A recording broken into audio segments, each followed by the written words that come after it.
feeling for lumps. Yes. You're feeling for things that are hard, like nutmegs. But if you find something, first thing is you don't panic.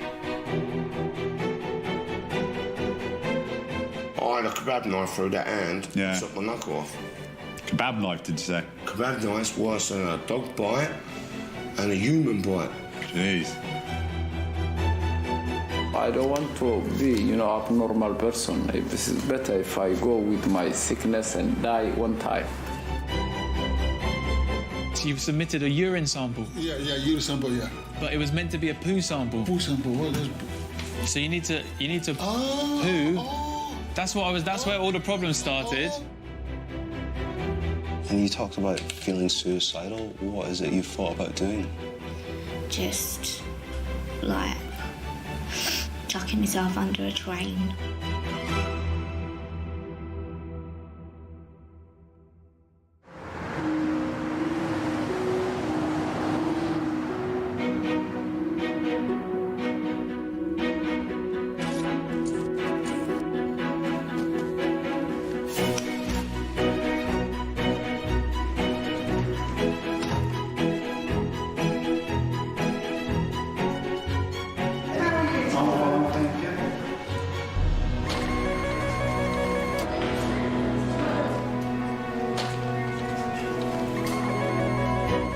Would you like to see a doctor? Yeah, I phoned up and booked an appointment. OK, what's your name? Spiritual heart. Surgery Stacey speaking. Sorry for the delay. How can I help? Well, why do I have to do... Oh. Because it goes out every 3 months. Why doesn't it warn me that It probably does, actually. No, it doesn't. Well, just put it in again. OK, well, you have got a locum, but you're on the system. Yeah, you're on the system, and there's 1, 2, 3, 4, 5 patients waiting. Oh, bloody hell. All right, then. OK, bye. OK. Next available. Move these over to Ferdy.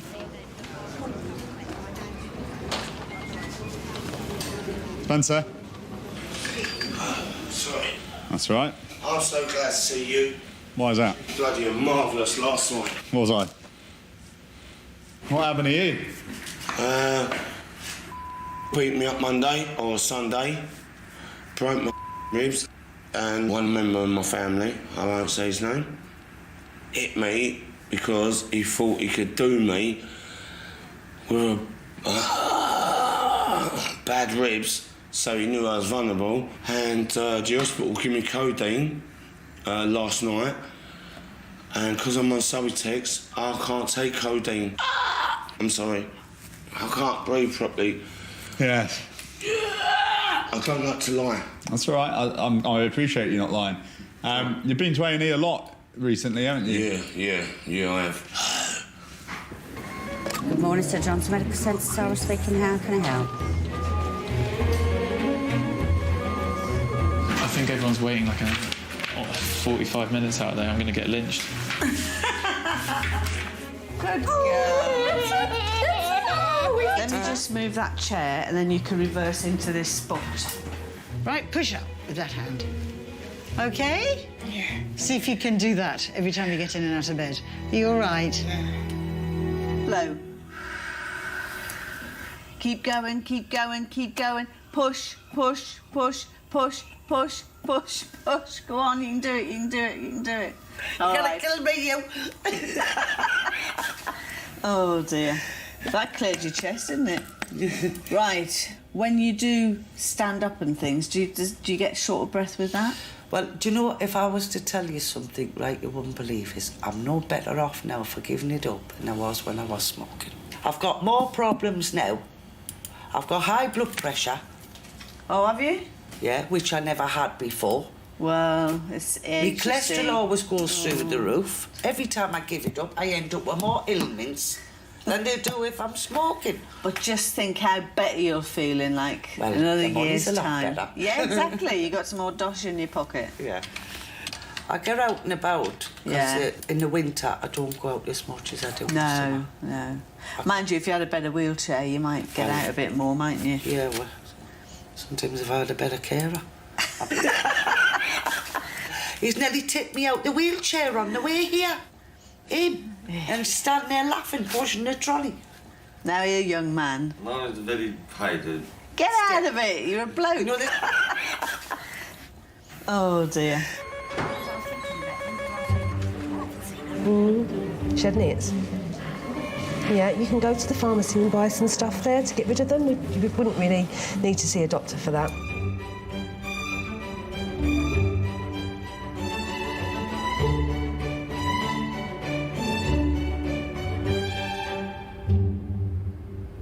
I've been getting breast pains since the car accident now. Yes. It's become more predominant with pain, more sensitivity, and it's more my right breast more than my left. Right. I think we probably ought to examine your breasts today. Yes, please. Don't you think? You'd have been here quickly if you'd had any lumps, wouldn't you? I would have been, or I would have gone to A&E if you wasn't here, so I would have definitely acted upon it straight away. You would have gone to A&E? If you wasn't here, yeah. Don't go to A&E. All right, fair enough. How long have those doctors been qualified in A&E? I don't know, not long probably. Exactly. How long have I been qualified? Ages. 25 years as I've known you, and Yeah. I don't know what I've on top of that you've had. What I'm saying to you is, if you did feel a lump, phone the surgery and you book an appointment. You say, I want an appointment as soon as possible, and then they'll fit you in. Okay. As long as you're seen within 48 hours, if you've got a lump, that's fine. Okay. I just need to look in your eye. Please don't at me. Look straight ahead at me. Good. Lucky boy. The eye's going to be all right. Oh, look. That's not my knockout punch. It's my left hand. Yeah, well, you're holding that a bit carefully. Is that giving you a lot of pain? My knuckle's back. I had a kebab knife through that hand. Yeah. Took my knuckle off. Kebab knife, did you say? Yeah, went through there. I can see it. An enemy, believe it or not, jumped over in a kebab shop, pulled the kebab knife out. I jumped over the kebab counter and tried to grab it off him. I didn't know that was double-bladed. Yeah, that's sharp. Kebab knife's worse than a dog bite and a human bite. I've got so many scars, doctor. Yeah. There. More. Yeah. More. More. But I'm a nice guy. Right. I'm sorry. You can take things like ibuprofen, can't you? I've got ibuprofen, they're bloody shit. Yeah, this is stronger than ibuprofen, but it works in the same way. It should help to manage your pain a lot better. Okay, when I saw your face, I was bloody happy. Good. Well, I'm glad, Spencer. All right then, Spencer. Take care. All the best. Thank you very much. No problem. Bye-bye. You're looking at the nipples. Which way are they pointing? Make sure they both go in the same direction. Okay. You're not one pointing upwards and one going downwards. Then you haven't got any nipples that are going inwards. No. And you haven't got any what we call dimpling on the skin, so that's a sort of bubble or dimple. Brilliant. OK, you've done very well. Now let's have you lying down. So once you've done that, then you proceed to the feel bit. If I'm examining a lady's breasts, I'm hoping I'm not going to find anything. But clearly, I've always got to be on the lookout for something sinister. But basically, your right hand will feel your left side and your left hand will feel the other one. If you've got to break bad news to somebody, the secret is to always give them a little bit of hope and to break it in little pieces. And you're feeling for lumps. Yes. You're feeling for things that are hard, like nutmegs. But if you find something, first thing is you don't panic. Patients who are waiting to see Dr. Corrali, would you like to come forward, please? OK, so you have an appointment booked for today at 2:45 and you want to cancel it. OK, I'll cancel that. Thank you very much for letting us know. That's fine. 2:45 cancellation, Dr. Savage. You all right, Ferdy? In everybody's breast, we always find that there's a little bit of breast that creeps up underneath the armpit. It's called the tail of the breast. Just a little bit of sensitivity under there. Yeah. You're doing so well. It's very, very, very, very good. Very good. The last little bits around the top here. Okay. Well, look, good news, there's no lumps. Good. Have a tissue. That was did difficult, really wasn't much. it? Oh, That's all right. look, It's okay. you're being a really brave soldier because having had that accident, it's made you, shaking you up, it's made you feel really vulnerable, hasn't it? It has indeed. I think that knowing your patients is really very important as a GP, because with the time constraints, you've got to decide very quickly on in your consultation whether what that person is coming in complaining about is something very serious or it is something not so serious. Sometimes you don't get it right, but you've got to make decisions. Okay, so what do you think? There's all sorts of explanations for this. Okay. Could be a hormonal blip, Mm-hmm. which has been made worse by the shock of the accident. Mm-hmm. If you know your patients and they come in and they look desperately thin, or they look pale, or they look worried, you know that they didn't look like that the last time they came, and so there must be something wrong. It could be part of the general shake-up. That could be what's making it worse. Okay? But at the moment, I don't see any reason to refer you to the breast clinic. Okay. Yeah, I've looked at you now, give you some anti-inflammatories, and we'll make a point of revisiting this in a month's time. Okay, that's fine. You're happy with that? Absolutely happy. Good. Good. Thank you.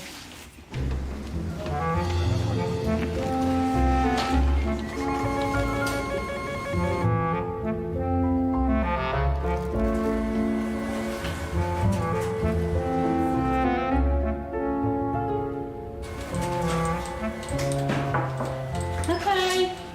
Hi, darling. Hey, baby, how are you? I'm fine. Can't take a seat for me. What are you doing? You changed your room. You're moving around, woman. When did we have one done? Yeah. Okay, not to worry. So you get yourself ready for me, okay?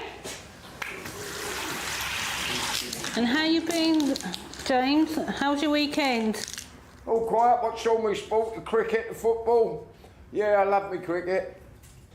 I want the spring to come because I've got that discount rail card I paid 30 quid for. And I get a day down the coast. Half price, see? Get a good weather, I can go to Brockley, change at East Croydon, go down to Worthing. I like Worthing. You like Worthing? Yeah, nice. Well, I like Margate, but... Margate? Yeah, our friends live in Margate. Yeah, that used to be the bee's knees, you know. I know. Margate, Ramsgate. Right, relax this down. Yeah. Oh, you are gentle, darling. Right, there you go. All done. Now, don't forget me blood pressure, darling. You want your blood pressure done as well? Yes, because I think you've put it up. Hello.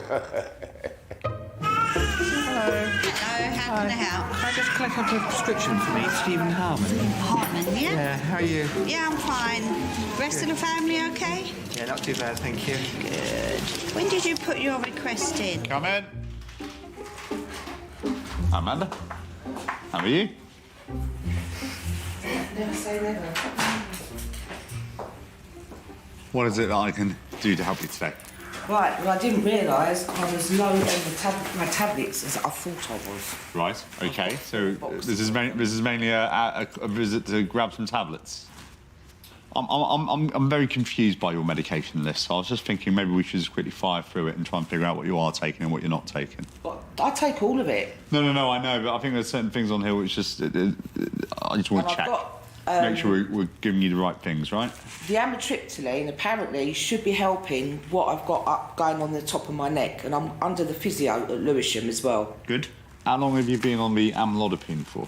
Quite a while now, because they've actually put me on another little one. Is that the bisoprolol? Yeah. And have they put the morphine on repeat as well? Well... Because I've been on it long enough now for it to be on repeat. Well... Question is, do you want to be on morphine? Well, no, I don't, but it does help with the pain. Funnily enough, as a doctor and a GP, I don't want to give out medications to people. I only really want to use them when I absolutely have to. My body's getting used to the 20/10, that's the only thing. And I know it can go up 2 more times, but I've got this big row with the job centre at the moment as well. They're trying to get me to go back to work, and if I don't find something or tell them that I want something, they're going to sanction me, which means I lose my money. Right. Which is not fair on me, because I know that I'm never going to work again. Because when my hands are bad, they're bad. It's enough to make just try and make a cup of coffee, and then she sits there. But oh look, I burnt myself over the weekend. I said, we're not talking about you. We're talking about me. Okay. When I first had pneumonia years ago, back when I was about 40, I was working for Iceland, and I was in and out the van, and you put the big coat on, you get tough because you're carrying all these heavy bags. So I'm sweat. I've got pneumonia then. Well, some people who end up in those sort of situations get colds, such they don't get pneumonia. There must be something making you susceptible to pneumonia. Well, what do you suppose that is? I haven't got a clue. You really? tell me. You don't. No I'm idea. tired. I've only had 4 hours sleep. I had a bad night last night. A lot of the problems that my patients have can be dealt with other things like exercise, diet, giving up smoking, not drinking so much. Those are the things which actually I need to be influencing and giving advice on in order to really improve the health of my patients. How many are you smoking? I've given up. Have you given up? Yeah. This might smell of smoke. I wasn't aware because last month I think we got you down there still smoking and. No. I think I might have had the odd 1 or 2, but that's it. Because they kept saying to me in hospital, give up. I said, I've given up. What's wrong with you people? Okay. I've just done it pure willpower. Good. We'll see what effect the tablets have had on you, but it needs to be 3 months down the line. Right, okay. All right, Amanda? Thank you very much. No problem. All the best. Wreck the joint before I go out. Bye-bye. Take care.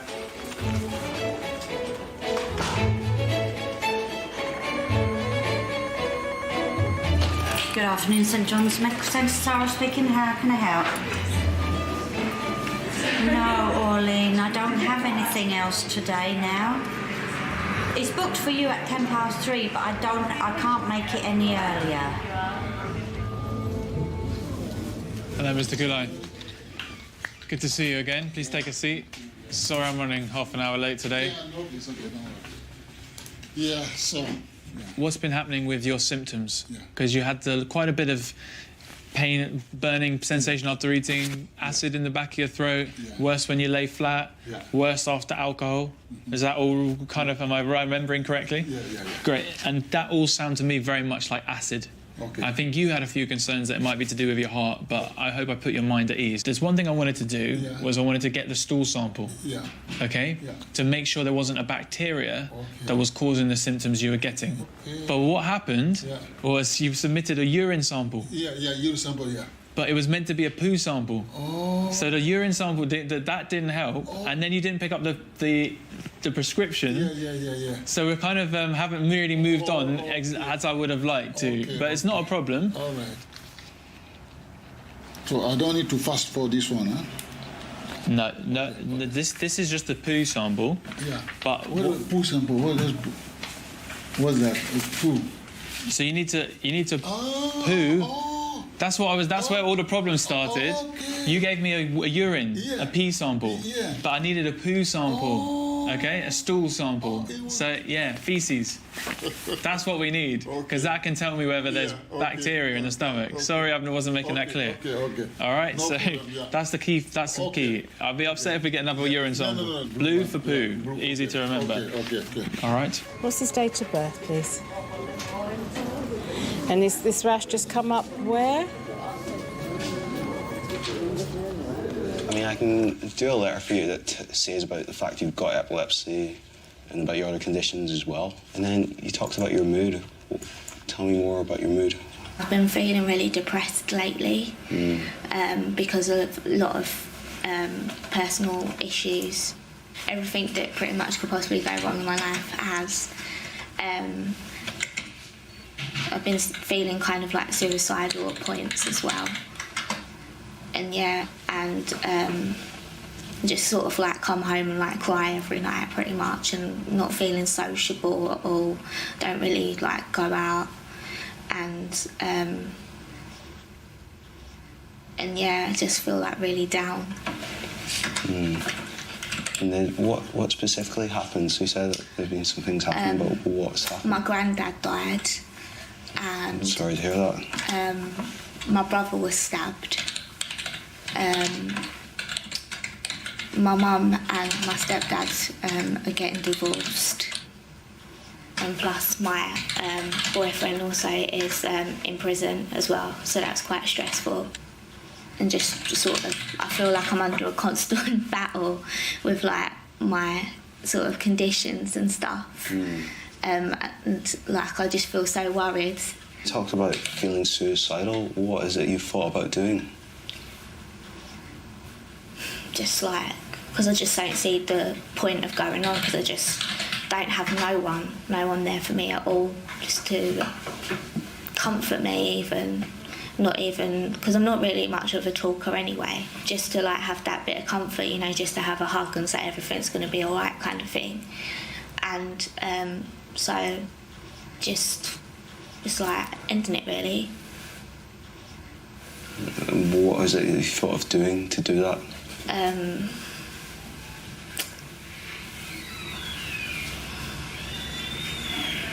Just like slitting my wrists and just like chucking myself under a train. How's your sleep? Not good. I've never been a good sleeper anyway, but there's not really a lot I can do about it because of the medication that I take for my epilepsy. When you talked about feeling suicidal, would you ever act on these thoughts? Would you ever act on those thoughts? No, because I'm not a selfish person, and I know that I'd cause a lot of hurt to a lot of people if I'd done that. Because it's important, if you are feeling suicidal, that you need to let us know or someone else know, because we don't want to see any harm coming to you. Yeah. Yeah. No, I wouldn't do that because I'm not a selfish person like that. I wouldn't do that to them. Have you suffered with depression in the past? Yeah, but like not on, like, you know, bad things have like gone on, but you know, it's just not onto the degree that I feel at the moment. We can refer you for counselling here if you want. I've never been a great fan of counselling because I'm quite a private person. Like I said, I'm not really much of a talker. I can take everyone else's problems on board. Like, I'm a great listener, and I could just sit there for hours for someone talking to me and listening. But I don't really like the idea of just talking to some random person. And have you thought about anything like antidepressants or medications? Is that something that you've thought about? Yeah. So one of the theories behind when people get low in the mood or depressed is that one of the chemicals in the brain is low. So antidepressants help to boost up that chemical.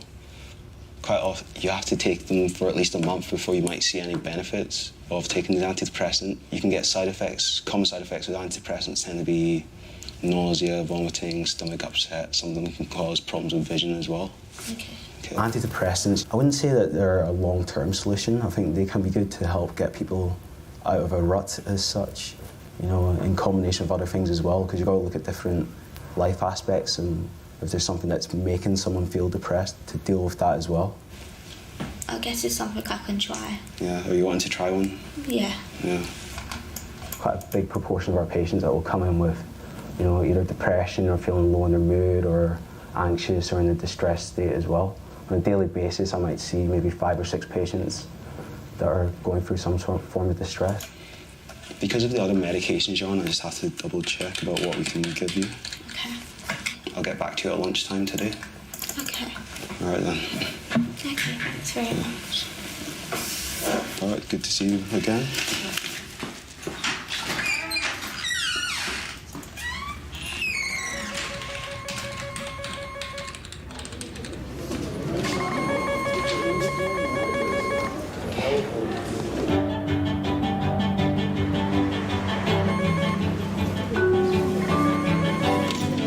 St John's Medical Centre, Sarah speaking. How can I help? Hold on, I can't. I need some more details. Could you tell me what the symptoms are, please?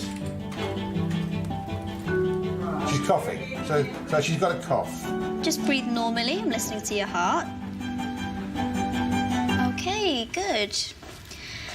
Chest is nice and clear. Your heart sounds normal. The first thing to say is you don't need antibiotics. Okay.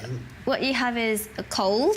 So it's a It could be flu, but even if it's flu is caused by a virus, and antibiotics don't work. You haven't got no antibiotic I can take for sore throat? Nothing, it wouldn't work. Really? Yeah, the sore throat's going to get better on its own in 2-3 days. Serious? No antibiotic? That's what I've come here for. I'm afraid I've got bad news for you. Cough can last 10 days to a fortnight at least. Giving antibiotics doesn't help the cause. No antibiotics for the moment. Self-help, steam, lozenges. Okay. But I haven't got any magic wand. Just say, wow, that is pretty clear cut. So that tonsillitis is so bad, you definitely need antibiotics. I mean, that's a clear cut case. So if any one of your friends asks you, doctors don't like to get antibiotics, that's the kind of classic case where you need antibiotics. It's pus, it's very swollen, your glands are clearly up. If those tonsils get any bigger, like if you actually find that you get a kind of ooh, that kind of noise, any hint of a noise like that, you have to take yourself down to A&E. Does the fact that smoking affect it? Smoking's not going to help it one bit. Had any thoughts about quitting smoking at all? Yeah, I tried it for a week. You tried it for a week? How many would you smoke a day? 20 a day. 20 a day. Before you're 30, yeah. If you just stop now, that's £26,863. Yeah. How much pleasure does smoking really give you? Comes the stress. Not as much as a £26,000 holiday, all expensive paid. Yeah, but that's like in 10 years. Though. Well, but this is still real.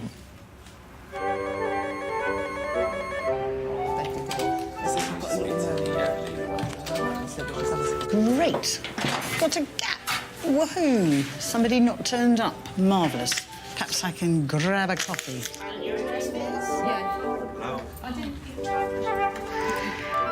I'm gonna go and eat some cake now. Bit of Gattox. I can help you today, Dwayne. My mum passed away last year, February. I hadn't really grieved. I ain't seen counselling or breathing classes. I just haven't got time, to be honest, and that's me being honest. And I've got to be strong for my kids. I come up with some little rash just before Christmas, and I'm trying to keep my stress levels down, but my armpits are sore where it's flaring up there now. Crease in my arms, it's sore. My neck is sore. My face is sore. And that is stressing me out because my eyelids are getting itchy and sore. But my face has taken a piss. That I'm going to get stressed because it's really tender now. Yeah. Okay. Do you want to pop your jacket off and let's start by having a look at your arms? I've never suffered allergies. I don't know what's caused it. I don't think I've dealt with stress since I was 8. My mum's had asthma, diabetes, high blood pressure, blood clots, arthritis, and rheumatism. I've dealt with stress. I've never had nothing like this. It's already sore, especially this part of my belly. Yeah. It's like it's inflamed. And I don't know what it is. My friends keep telling me it's not psoriasis, but I don't know. I've never had skin allergies. Yeah, so there's different types of psoriasis that you can get, and where you get the big flaky bits, that's called chronic plaque psoriasis. This looks like a slightly different version of psoriasis. Is this common? No. I mean, by far the more common version is the chronic plaque psoriasis. This is different, yeah, and will this go away, or am I stuck like this for life? No.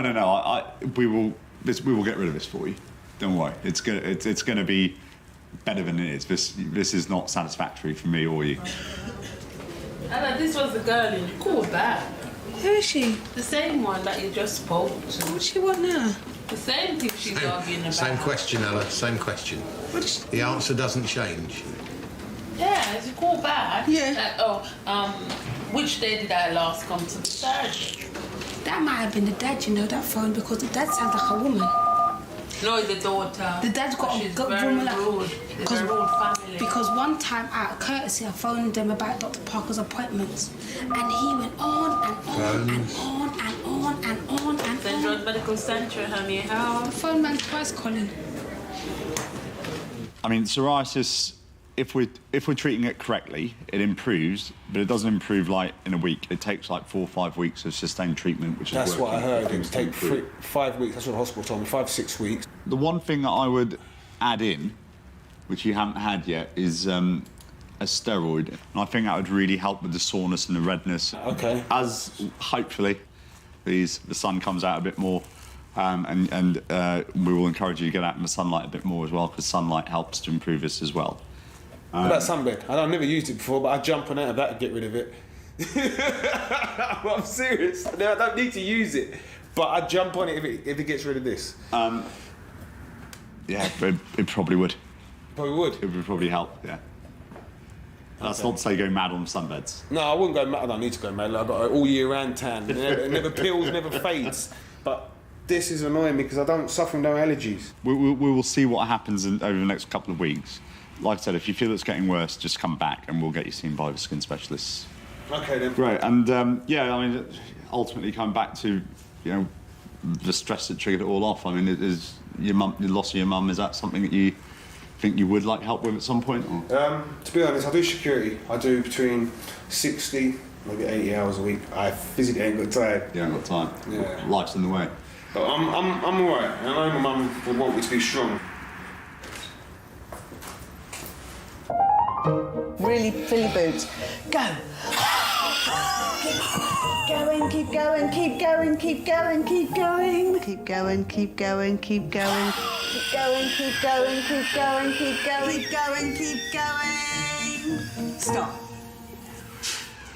Hello, sir. How are you? I'm good. How are you? I'm all right. Last time we met, you were due to go back and speak to the surgeons about the operation for your colitis. Any further thoughts about whether you would consider the surgery? You know, I don't want to have a surgery. I don't want... You know, they want to take all of my bowel out. I know. Which is wrong, you know. I don't want to be, you know, abnormal person. This is better if I go with my sickness and die one time. That's good, yeah. But I don't want to look, you know, someone who is abnormal, to have a bags every time. I don't want it, I don't want it. You know, I hope that I will get better or die, you know. Think about it this way. I will. You know, if you have an operation, you don't have to worry about being up 5-6 times a night, always needing to be near a toilet, constant blood, and the diarrhea. All of these experts, they're pointing towards the same thing. Yes, you'll have a bag, but in day-to-day life, you know, that's something that you'll become accustomed to. I know only what you think, but still I believe that I will get something before that. What do you mean? You know, or some technology will come, or it comes by itself, so maybe it will go by itself. That's a very optimistic point of view. However, we haven't seen any miracles yet. There are no cures. This has been the standard management for many years. I will think about it. Let me think about it. Let me see. Yes, it has not any other option, then of course I will go. But let me, yeah. Let me think a little. Would it be possible to see a doctor today? It's a bit serious. I found some blood in the urine. Okay. It's a bit worrying, you know. How are you feeling today? When I'm lying and I keep tossing and turning in the bed because of the pain, the bandage just go down, you know what I mean? And sometimes when it goes down, it gets tight down the bottom. Is it painful still down here? To be honest with you, it's painful from the stump of the big to go around. God.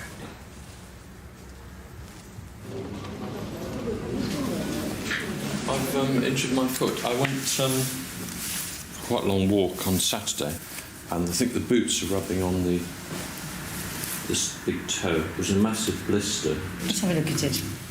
What I think we'll do, because it's a hot, sweaty area. Yeah. You've got an open wound. There's a huge potential for germs to get in. Right. And what concerns me is if there is a bit of redness, is this the first signs of an infection? So what I'm going to do, Mr. Phillips, this bit over here, just going to put a bit of Inodine on that, OK?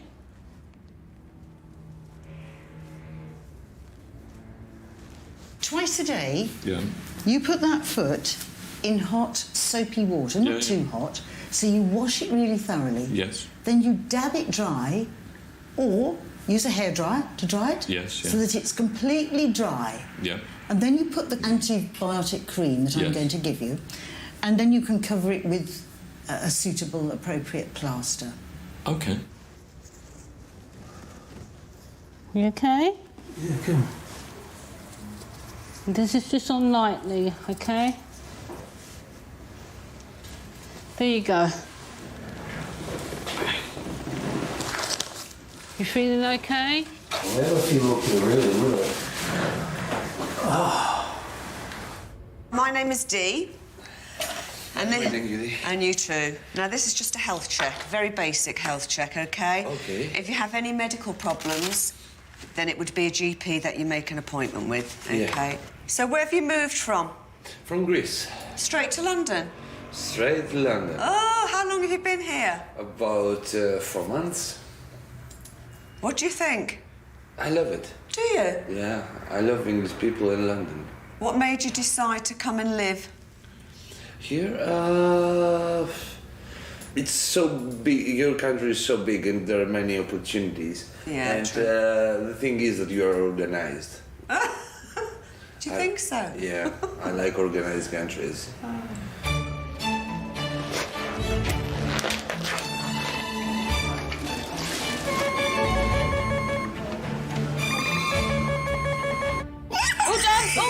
All done. Finish. That weren't bad. I've had an awful lot of trouble with this printer here. Just don't seem to be able to get it to work. So what's wrong with this? Oh my God. Oh. You don't know how to use none of the equipment them in here. Yeah, no, you and have to. all you girls. Sure. You trying to hide? Huh? You trying to hide from me? Come and have a seat.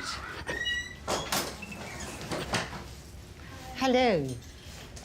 How are you these days? Oh, well, most things are fine. Yes. Same old.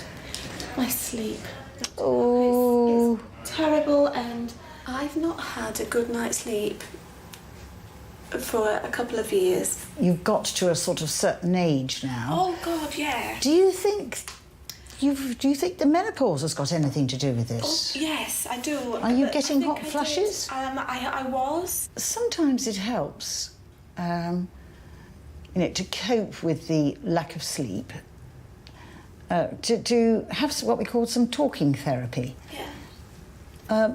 We've got some superb counsellors, if only just to sort of help focus on how you feel and how you can cope when you haven't got any energy and you can't get through work. All the time. If up here is not at peace with the world, Yeah. how can you expect to get a good night's sleep? Yeah. OK, well, have a think about it. Right. But let me put this to you. We're not superhuman. And just sometimes we need something to kickstart us into feeling better. Yes. Yes. I've known you long enough to know that actually you have been coming to me with this problem. Yes. And perhaps now's the time to try different tacks. Yes. How does it affect you? Like, are you aware of it? Are you conscious about it, or does it not bother you? Doesn't bother me. Doesn't bother you. Okay, good. I don't know. Did my colleague tell you it's called pityriasis alba? Yes. Yeah. With this type of pityriasis alba, unfortunately, there's nothing that we really know kind of makes it better or worse. Maybe antibiotic, maybe. It's not anything to do with a bacteria or an infection or anything like that. It's getting better, and hopefully at some point it will be gone. What I will do, I'll give you a tiny little bit of hydrocortisone, 1%. Okay. And you can put it just on these patches around there. Not around the eye, because the eye is very thin, but just for 3 days. Just once a day, just for 3 days, and then don't use it again. And just see if that makes any difference. Some people say it does. Any other questions? Is there anything that's worrying you at all? Anything question? Just put it. Talk. No. Are you interested in anything to do with those leaflets? Your mum will be even more worried. I need them. Do you? I want to read it. Are you just reading out those for interest, or is there something you want to talk to me about? No. You sure? All right, okay. Well, the door's always open if you ever want to come back and talk to me about anything from my broad selection of information young leaflets. for know about that? Yeah, I think so. I think so. You'd be surprised how frequently patients will come in and they won't actually tell their doctor why they're there. And it's really important that we know about that. And we do have a term for it. It's called the hidden agenda. Essentially, your main tool for everything is listening, and there will always be cues. So you basically just tick that box and hand it in. They'll put tell us off and just hand it in. Okay, when you need another one. Also, the body language. If someone looks uneasy or they're avoiding eye contact, you just pick up on things. Nice meeting you. Thank you. Take care. Bye. Do you want to talk to me about it? No, I just need it. Can you just give me 1 second? I'm going to ask your mum. Do you mind if I have a chat with you alone for 1 second? Without your mum, would that be all right?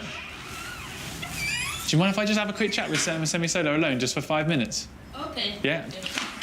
It's really important that young people and children feel able to speak openly to their GP, and sometimes that'll be about things that they certainly wouldn't want to speak openly about with their parents, for example. And I think it is important sometimes, even if someone is, say, under the age of 16, to have a moment of privacy. So, the ones you were looking at were these two. What was it that made you think that you might need some of these? I don't need them. I just need to get something. I can't reach it. What do you mean get something? I dropped something. Whereabouts? The heater. And you want one of these? I need to get it. I've dropped my 50 pin. I need to get it. Okay, so you don't need anything. You don't know what these are all about, and you don't think you need what these are. Just grab them. All right. Okay. But obviously, yes, sometimes our intuition isn't spot on. Well, you know what? I'd rather you didn't use my information leaflets to get your 50p. Maybe try a ruler. Do you have a ruler at school? Yes. Maybe use your school ruler or something like that. No, just Would that work? yes. All right. By all means, have that. Okay? Take care. Bye. Cheers. Nothing to worry about, okay? Take care. Okay, thank you.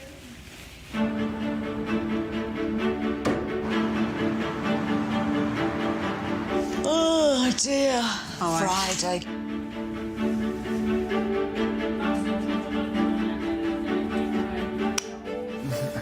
Has she offered any explanation as to why she's, 25 minutes late?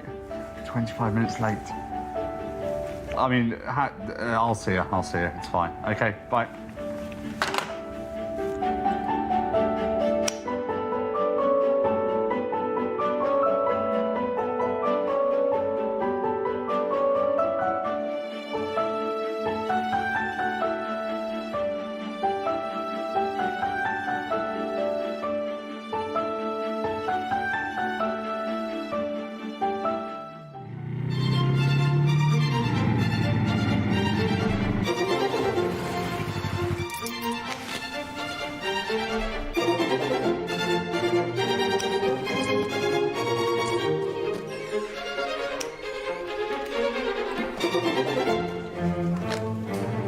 Morning, St John's.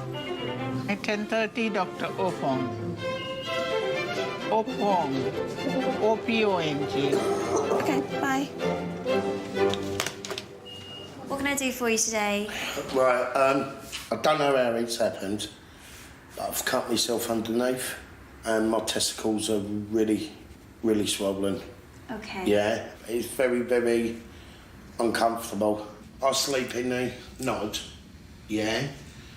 I don't know, maybe there was something in the bed that I didn't realise was in there, I don't know, but it's very, really, really sore. The wife's obviously put some cream around there, but the pain's really, I can't bear the pain anymore. Swollen and sore, and is the pain constant or do you get sudden jolts of pain? Describe that to me. Constant. An aching pain? I wouldn't say an aching pain. I feel that I'm going to pass out. Tell me about when you go for a wee. It's It's very uncomfortable when I go to the toilet. Around your groin or the testicles or the penis? No, the penis and the testicles. And is it a burning? It's like a burning pain, but a sharp pain. It's like someone's poking me with something. All right. What we'll do is we'll examine you and get you to do a urine sample. Do you think you could go to the loo? Yeah, of course I can.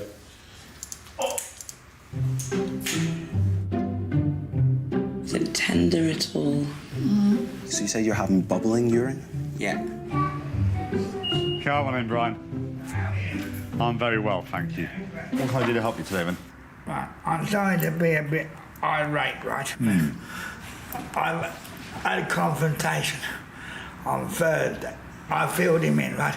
I punched him in the face, and that's made me scared, because I'm not dangerous like that, right? As you know, and you got it on your record. Who was it who you hit? My friend, who's a security guard. I'm trying to calm down. Yeah. Because it's all my nervous system, from my fingers here to my toes, and especially my head. It's like it's on fire inside and all that. You know what I mean? So let me just check that I've understood this right, Brian. So at the moment you're finding that you're feeling a lot more tense and angry at the moment at the world. That's right. And you have this tendency to lash out at people when you're feeling that way. It's mainly frustration. That's right. That's what is causing it mainly. Okay. Because Do you think that mentally you're not coping as well at the moment for some reason? Because ordinarily it's not in your nature to get this angry and hurt people.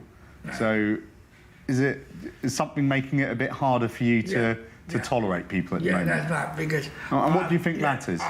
It's because Cameron and what he's doing really, and all these idiots he's got around him, you know, it's really annoying me. And my mobile phone company, they know I'm blind and all that. They keep sending me text messages, and I can't read them. Not particularly useful. So I find that's taking the piss out of my disability. You know. You know, and that's it.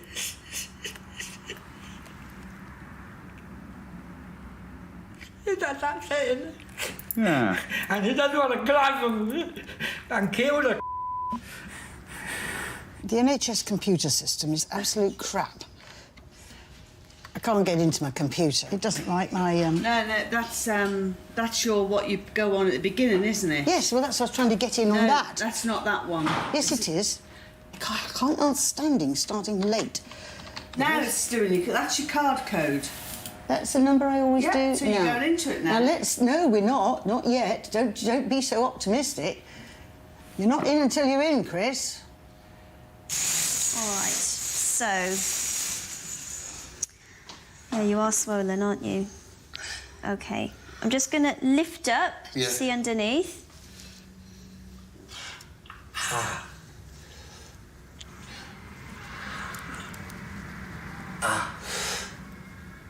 Where was the cut you saw?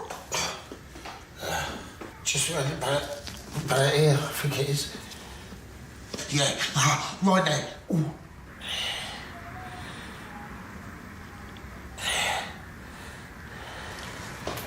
Let's get you seated again.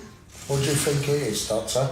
I think there's probably an infection in your testicles. There's a little bit of blood in your urine, which might be an indicator of infection. So 2 weeks of antibiotics, then you'll see Dr. Ferdinand. Right. Obviously, if things get worse in the interim, come back sooner. Yeah. Once this infection has settled, we can bring you back and then have a proper examination to make sure there aren't any lumps and bumps that shouldn't be there. Yeah. OK, that's your prescription. So let's just see how you get on. Yep, that's absolutely fine, Doctor. OK. OK, then. All Thank right. you very much. Mind how you go. Cheers. Bye-bye. Don't touch anything. No, not until I can see it on the page. You're in. No, it's not yet. It is. Not yet. Wait. It's in. Why does it do it? I don't know. It hasn't done it for me. So how are you going to bring yourself down to help you calm down a bit and relax a little bit more? Well, that's why I've come to see you, really. Yes. We need something to sedate me, or, you know, not to put me out like that, you know. Yes. But something milder, if you like, you know.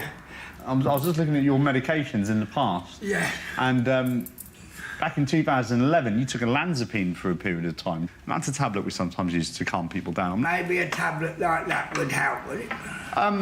I wonder. I'm not sure I want to use that now. With regards to mental health, obviously there are medications which we can use, but I think they are not always the best and first thing that should be turned to.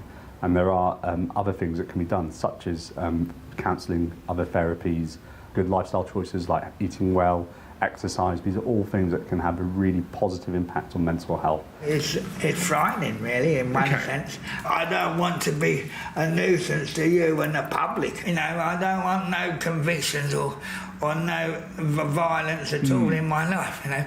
I don't want to shoot someone, like my doctor or anybody. Well, yes. How are you sleeping at the moment? Sleeping? I normally go to bed about 3 o'clock. So I'm getting about a couple of 3 hours at night, and that's about it, really. What's keeping you up till 3 in the morning? Well, all I'm doing is watching the telly. Telly's rubbish after midnight, though. The TV and all that is a voice, you know. So I feel comfort from it. Would you say you feel lonely? No. No? No, I'm not lonely, no. No? I like my own space. Okay. And I like to be on my own. So you're happy in that respect? Oh, in that respect, I'm really happy and all that.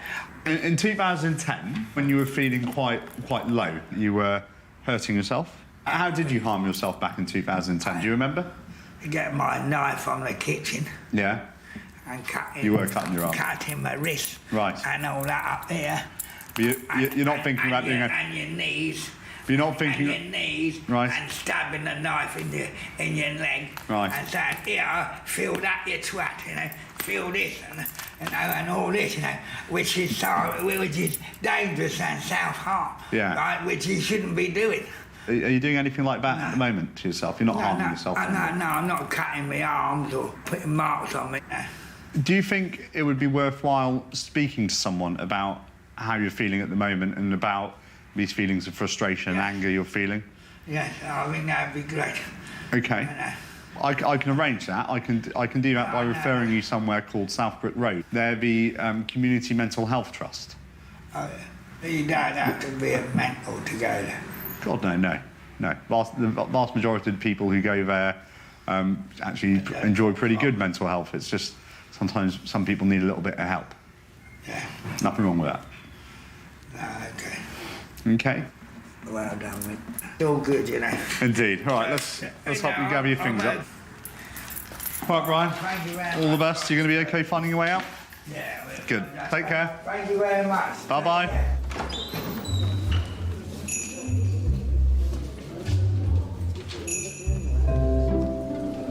How can I help you today? I've just got a bit of a lump under my chin. You can have a go on it if you want, it's just there.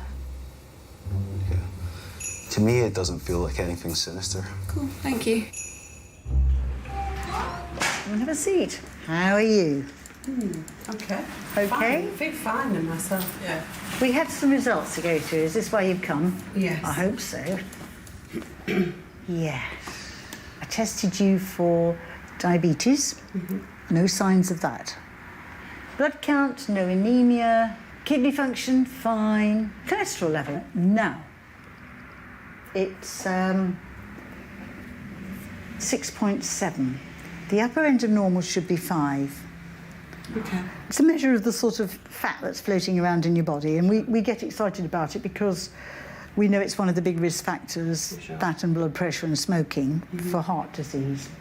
I suppose the first thing to say is, what's your diet like? Vegetables. Yeah. Vegetables and fish. Vegetables and cakes. Got to have some naughty days. You can't say no to cakes completely.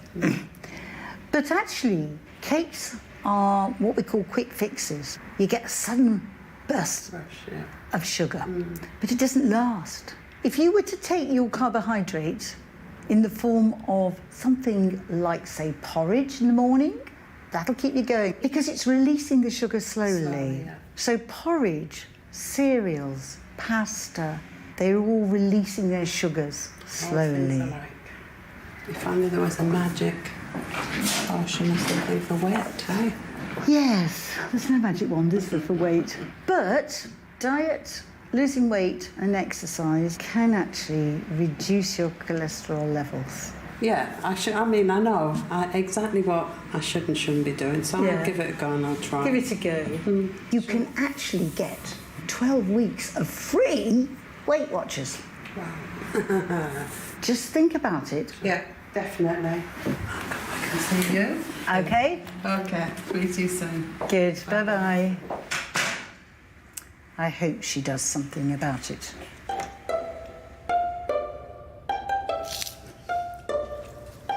All right, so that's 5 o'clock then. Okay, thank you. Bye-bye. I've got my thing tonight, innit? My Weight Watchers start tonight. Excuse me, please. This is my area. I can't breathe. That's why you go Weight Watchers. Oh, leave me.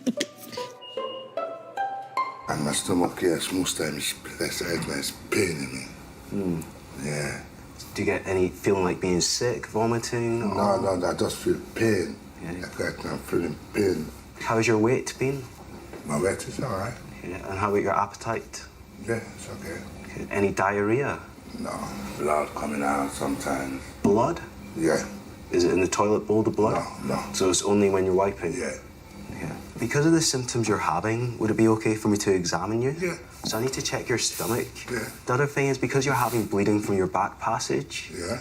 For people with those symptoms, we'd normally examine your back passage. Okay. Okay. Have you ever had that done before? No. Okay. And I'd need to take a look at your back passage. And obviously I'd have some gloves on. And then using some gel, I would examine your back passage with my finger. No problem. Okay. Are you okay for me to do that? That's fine. Do you want a chaperone? Are you happy for me to go ahead? Do you want someone to chaperone while I do that exam? Yeah. No, do you want someone to be in the room whilst I do that exam? That's all right. Okay, so first I'm just going to take a look at your stomach. Okay. Okay. For all intimate examinations, we would offer a chaperone to people. Because quite often your patients might come to the practice with a range of different symptoms and they wouldn't expect to do a personal exam because that's maybe not what they had in their mind. So I'm just going to gently press.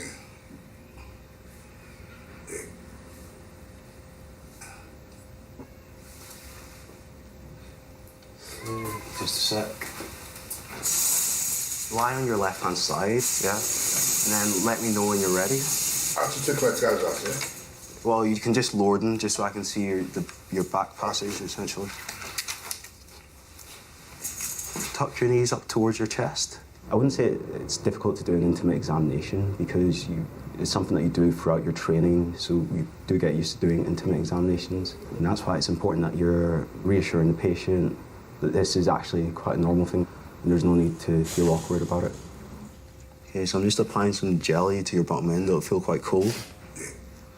And now I'm just gently advancing my finger through. Yes. Okay, so if you want to get dressed and then come back outside. Okay. Yeah.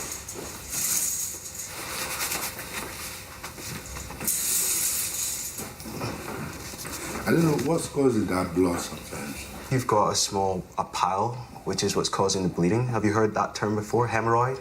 That's what I was thinking. Okay, so around your bottom end, you've got quite a lot of veins there. They carry blood, essentially. So sometimes when people get symptoms of, say, constipation, as such, have you felt constipated yourself? Yeah. You have been? Okay. So I can give you symptoms of bleeding. So there are different things you can do to try and help those symptoms. Yeah. One thing is eating more fibre in your diet. There are some creams that I can prescribe for you that you could apply to your back passage to try and help those symptoms as well. Okay. Okay. Okay. Yeah. Hello, this is Dr. Ferdinand calling from St John's Medical Centre. You know, we took a couple of urine samples from you last week. They came back negative for chlamydia and gonorrhea, so there was no evidence of those.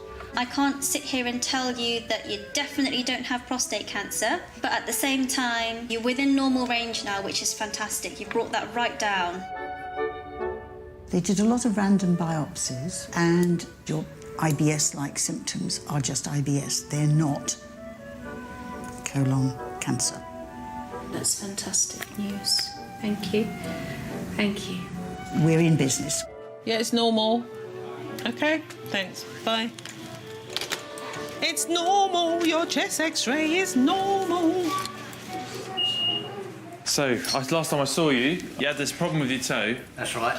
And I went. I was a bit worried about it. I asked you to get some blood tests to check for diabetes. And I'm sorry to tell you today that your blood sugar results did come back very high. Very high. Oh, okay? Yeah. So it's looking like diabetes. I'm afraid so. In fact, I'm certain you have diabetes. Diabetes is a serious diagnosis because it's such a wide-ranging condition. The fact that the sugars affect your eyes, affect your kidneys, and diabetes is in itself a risk factor for heart disease. Right. Yeah, it's not something to be taken lightly, but at the same time, at the age of 60, we've got lots of years, hopefully, to get in control of things. Type 1 diabetes is a failure of the body to produce insulin, which is a hormone that regulates your blood sugar levels.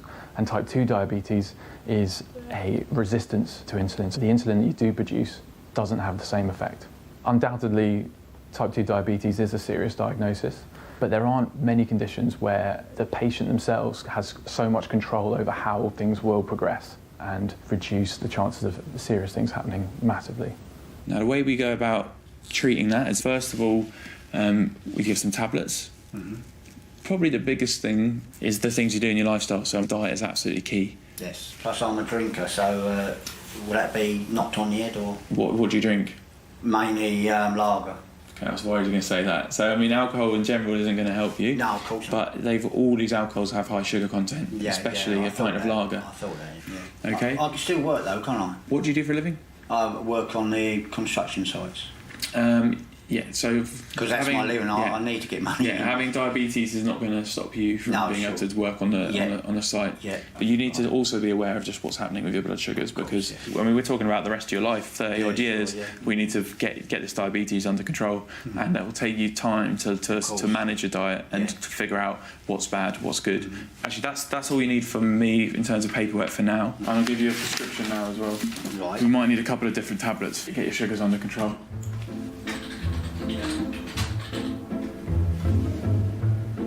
Do your fist for me.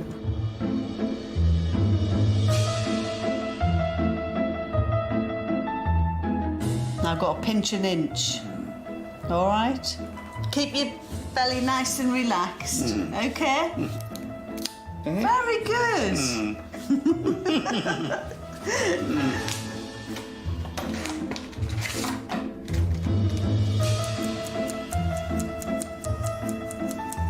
All right, sharp scratch. There we go. Right. Any allergies to anything that you're aware of? No. High blood pressure? No. High cholesterol? No. Thrombosis, clots in the legs or the lungs? No. Diabetes? No. Glaucoma? No. And breast cancer? No. Have you ever had HIV screening? I think I did, but it was years ago. Right. Do you want me to do it today? Yeah. Yeah? Let me feel your hands. Are you warm? So this is an instant result. All right. 1 dot is negative and 2 would be positive. There you go, you've got a nice negative dot there. Phew. It's amazing how many people suddenly think when you say to them, oh, it's a test, you can have the results straight away, they go, oh, OK. What, you mean now? What about chlamydia screening? Have you had chlamydia screening recently? Not recently. Do you want to do that as well? You can do that yourself. Okay. What you do for that is you just go to the toilet, wipe yourself, pop that much into the vagina, woohoo, and then in the pot. Okay. All right, and the toilet's right opposite. Hi, is it Miss Strong? Hi, please come in. What can I do for you? I'm here about my coil. Okay. I've had it in over 5 years. Okay. Were you hoping to have it taken out today? No, I want to keep it in. Oh, right, okay. If I can. Fine. I think, to be honest with you, if you've had it in for 5 years, it's better to come out. I've been fine with it. I've had Fine. I mean, the last set of blood tests that they did suggested that you might be postmenopausal now. And at 53, I would expect that to be the case. Post. So, as in, your periods might have stopped now. So, rather than leave this in for a long period of time, more than the recommended time frame, my gut instinct is it should probably come out. You think I've had the menopause? That's what the blood test would indicate. I haven't got no hot flushes or anything. Not everyone does get hot flushes. Not everyone finds it, difficult. But that's some people. Yeah, the menopause affects people in various different ways. The hot flushes, I'm not really too bad on that. I might get the one maybe a month, if that. Yeah, no, I don't get the hot Right, flushes. so I don't get the hot flushes really and truly. I don't experience that. But what I've noticed with myself is that I'm so snappy. Yeah, me too. Bad-tempered. Yeah, me too. Yeah. It's like I want to kill anyone who gets... It's not even funny because it's like I have to check myself sometimes. Yeah, do you know what I mean? Of course. It's not because somebody will say to you, why did you do that? And you think, did I?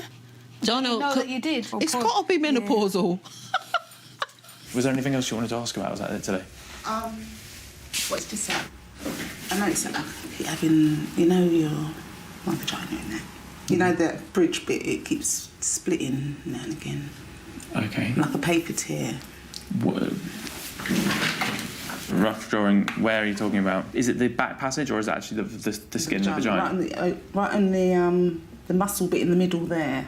Like a little paper split. Okay, and does it bleed? No.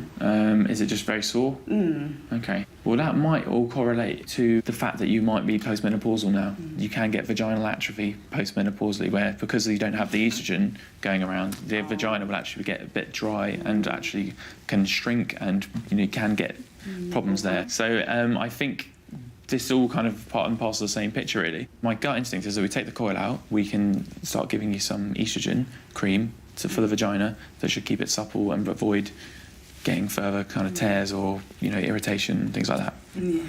Does that make sense? Yeah. All right.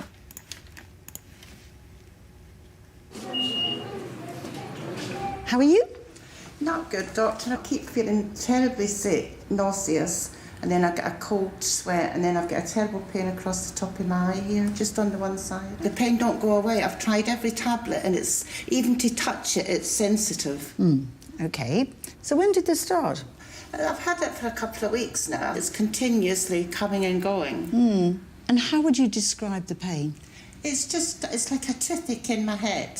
If you touch it even there, it's so sensitive. Yes, so it's the pain that you can make worse by touching it. Just by touching it. Right, may I check your blood pressure, please? Yes. Do you know what it is, doctor? Well, I think it's a migraine. Oh, sugar, I've never had them before. Is there anything else going on in your life that you... I'm just down all the time, constantly. And I'm going today to, would you call the people the psychologists? Yes. Are you worrying about that? It seems strange, do you know? I don't know. What's your biggest fear? I just feel that it makes me inadequate if I'm attending something like that. Do you know what I mean? I feel a bit worthless and a bit silly. OK. We could look at it a different way round, though, couldn't we? Think about your body a bit like a car that has to be serviced. It's got to be looked after. It's going to go wrong from time to time. Yeah, true. So you take it to the garage. Yeah, and the garage has a look, has to do some tests. And then they'll come and tell you, they say, well, look, actually, there's nothing really seriously wrong. It's just a little bit of a loose this, that or the other. Or they might say, unfortunately, there's lots wrong and you're going to need to buy a new engine or whatever. Yeah. It's hard to imagine the rest of the body behaving normally if up here is in a turmoil. Yeah, I feel low and down sometimes, and I think... Yes. Well... And I think that that's one of the reasons we thought you might want to try an antidepressant. Yeah. Stress and depression are the bread and butter of our work. Very common indeed. And stress can be very important in many different illnesses. If I'm looking at a condition that somebody has, I might say, yes, this is the physical condition that they have, but what about the psychological element that could be making it worse? You know, this headache, this migraine, if you like, it's the way your body is showing that it's under stress. But what we've got to try and address is what's causing it in the first underlying place. Thing, yeah. It's just been everything. Just keep talking to yourself and say, look, I haven't got anything to worry about at the moment because we don't know the facts. Yeah. So put that bit of anxiety in an envelope. Seal it up. And seal it up. OK? and concentrate on what is working well. I can do this, I can do that. I mean, I feel quite fit, do you know what I mean? And I yes. think, well, I'm going to be 69 this year and I still feel quite good. Do you know Absolutely. what I mean? Keep on with that. Whatever I'm doing quite right. And try to just sort of enjoy what you're doing. Yeah. Try to wallow in the good things in life. I've got to try and fill every day with something that's going to be beneficial to me, even just going for a walk. You've got to do things that are going to make you happy and that you enjoy. Not bar of chocolate. Yes, what a good idea. Yeah. Now, can you keep still and let me do your blood pressure, do you think?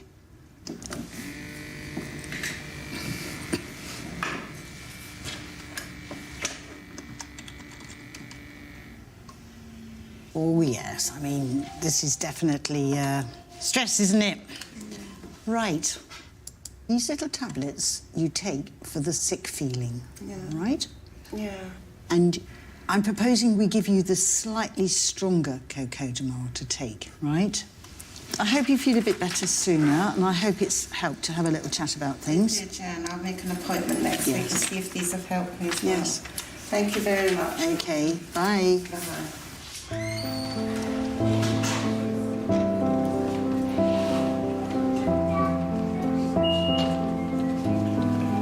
How are you today, sir? You're feeling particularly low at the moment. How have you been in yourself? I'm trying to cope, but still, because it's still the same. Is it hard? Sometimes. Yeah. Yeah, Okay. sometimes. What's happened recently to make this the worst day of your life? OK. Well, look, I'm booking you in for an appointment at 3:40. You're not a hypochondriac. Take care. Bye-bye. Now, he can be a bit squiffy for a few days with this, all right? So if he's a bit loose, don't worry. You've got such a hard life. Oh. Right, so sit him like that, nice and relaxed, yeah? Yes. OK. I'm trying to be. Well, you're doing very well. Right, I'm not going to look. So No, tell just me when you're doing it. Relax, just relax, OK? He's going My heart is beating. It's all right. All right. You're doing well, you're doing well. There you go. It's all done, look, see? Oh.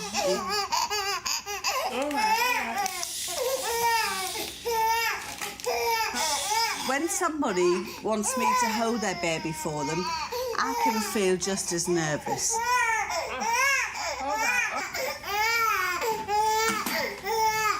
Okay, have you got some tissue, please? Yes, darling.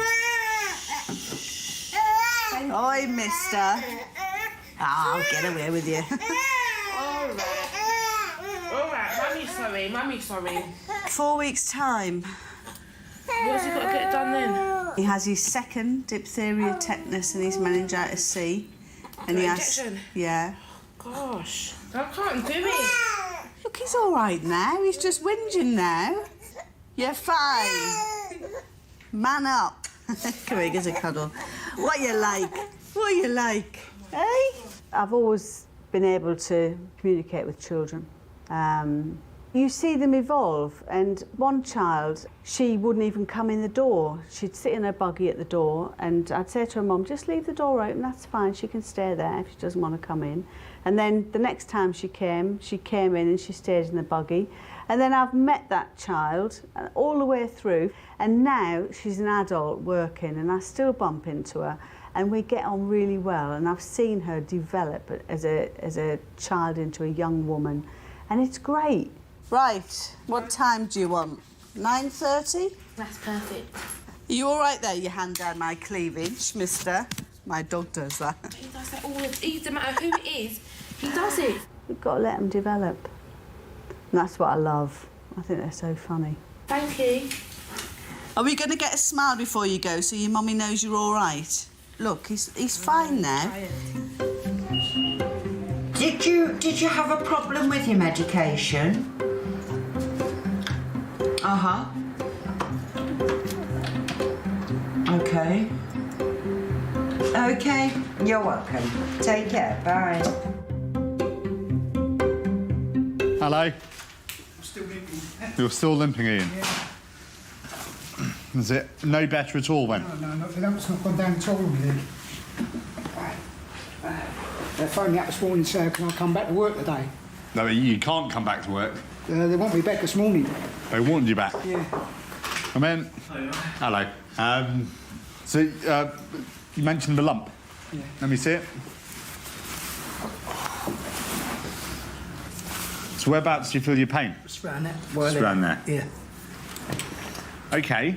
It's been a little over 2 weeks now, and the pain's no better at all.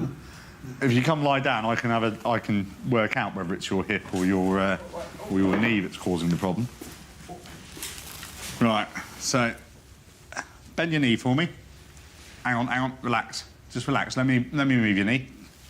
Can you bend your hip a bit more as well? No. Does your hip come up any higher? No, that's how high it comes up. That's as high as it goes. All right. Does that hurt? Yeah. Can you sit? Can you sit on the edge of the couch? Might be easier if we get you to sit. Great, that's all right. Just does that hurt? Sorry. There you go. Let's get you up. Sorry.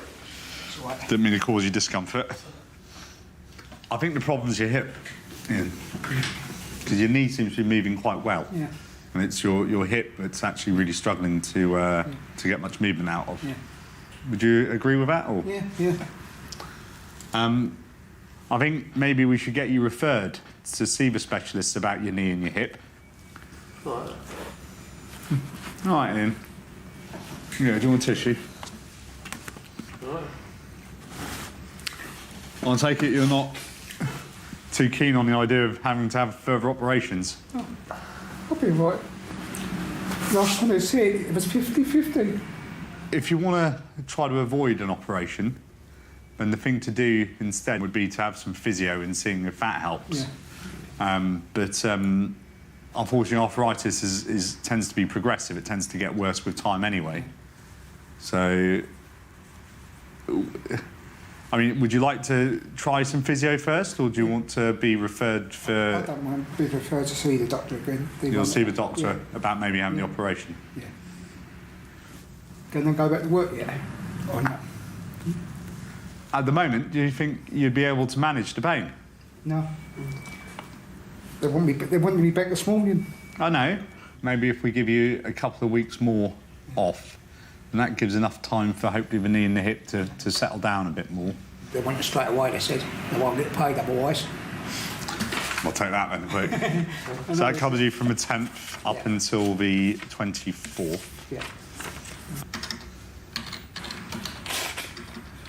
Yeah, I'll get the paperwork sent off. I'll ask them to see you as soon as possible. Okay? Yeah. Bye-bye. Bye-bye. Thank you very much. Take care. See you later. Bye, Ian. Mr. Tappenden, hi there. What can I do for you today? Yeah, basically what it is, look, I'm a diabetic, so my levels have been quite high, and I think I might have a urine infection. All right. How high is high on your sugars right now? 22.3. Okay. And where do you normally sort of run at? Well, normally they run at about 5 or 6. I mean. Yeah. So they really have shot up. Yeah. You've had quite a few urine infections, is that right? Yeah, on and off. Yeah. Okay. Yeah. What are the symptoms you've been getting? Just like a burning since It burns? Yeah. Okay. And are you peeing more often than normal? Yeah, more often, yeah. Just continuously all the time. Right. Yeah. Okay. Have you seen any blood or anything in it? No, at it's all? not blood. Right. It's not blood. Any cough or difficulty breathing, headaches? No. Rash? No. Nothing else like that? Diarrhea? No. Bowel habits fine? No. Yeah, Okay. they've been all right. I think the first thing I'll do, if you don't mind, is just dip the urine. Yeah, sure. Wait, take it from there. Okay. Yeah.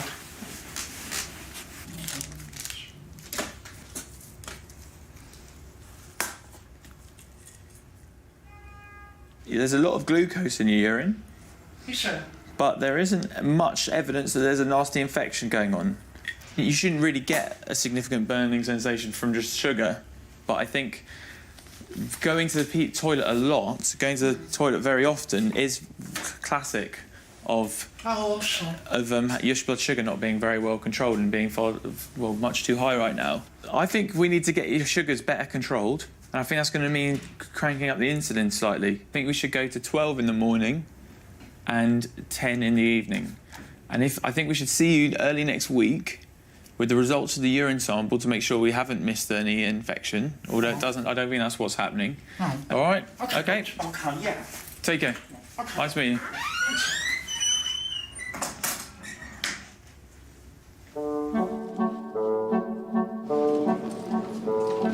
So I just need to examine her. Yeah, that's fine. Hello, cheeky. Think of the 3 pigs and the wolf outside going, huff, puff, blow your house down. That's the house. In. Get out of it. Try again, go on.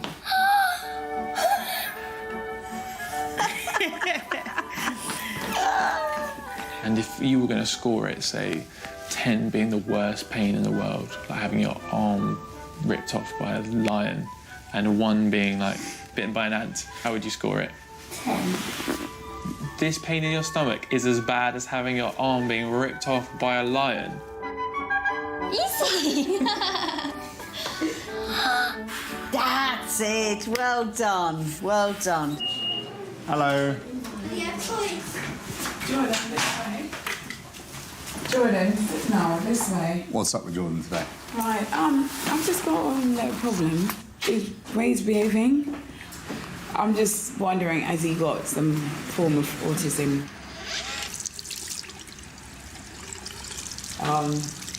I was reading on the internet that kids that line their toys up, line up their toys, because he does it like all Lining the up the time. toys. Okay. And he knows all the planets. You know, he just lined them up. Jordan, no, come this way. Jordan, Okay. sit down. Okay? What else? And sometimes he's like this, he just laughs unconditionally. No. Jordan, can you stop? And how does he get on with the other kids his age? Fine. Teacher said he's fine. You know, Jordan, can you stop, please? If Jordan wants something, can he tell you about it? Can he tell you, I want this book, I want that book, I want to Yeah. watch this, I want to do that, I need something to eat, I need something to drink? Yeah. I mean, you're right, autism is a spectrum. It goes from very severe to barely noticeable, to be honest. What you described about being quite obsessive about one thing, yeah, about ritualistic behaviour of lining things up. Yeah, those are 2 features of autism. Yeah. But there's also features of normal 5-year-old kids as well. Okay. Okay? The internet has a really interesting role in healthcare. I think once people have their diagnosis, it's very easy for them to then go away and research what the treatment options are themselves, and that's great. I really welcome that. I want my patients to be really well informed about their conditions. But I think the one thing that the internet's not very good at is diagnosing. Usually if a patient has tried to diagnose themselves on the internet, I'd say 9 times out of 10, they're probably wrong. Autism is a social communication disorder. It's your inability to be able to interact and socialise with the world around you. Yeah. It sounds like he does fine. Yeah. To line up the toys, that's every kid does that. Okay. Lots of adults do that. We will line things up just because that's the way we are. Okay. It doesn't make us autistic. It just means that is a little idiosyncrasy of some people's behaviour. Yeah. He seems like a pretty normal 5-year-old. to me. Okay. All right. Thank you. No problem. Jordan, come on, time to go. Say thank you to doctor. Thank you. Bye bye. Bye.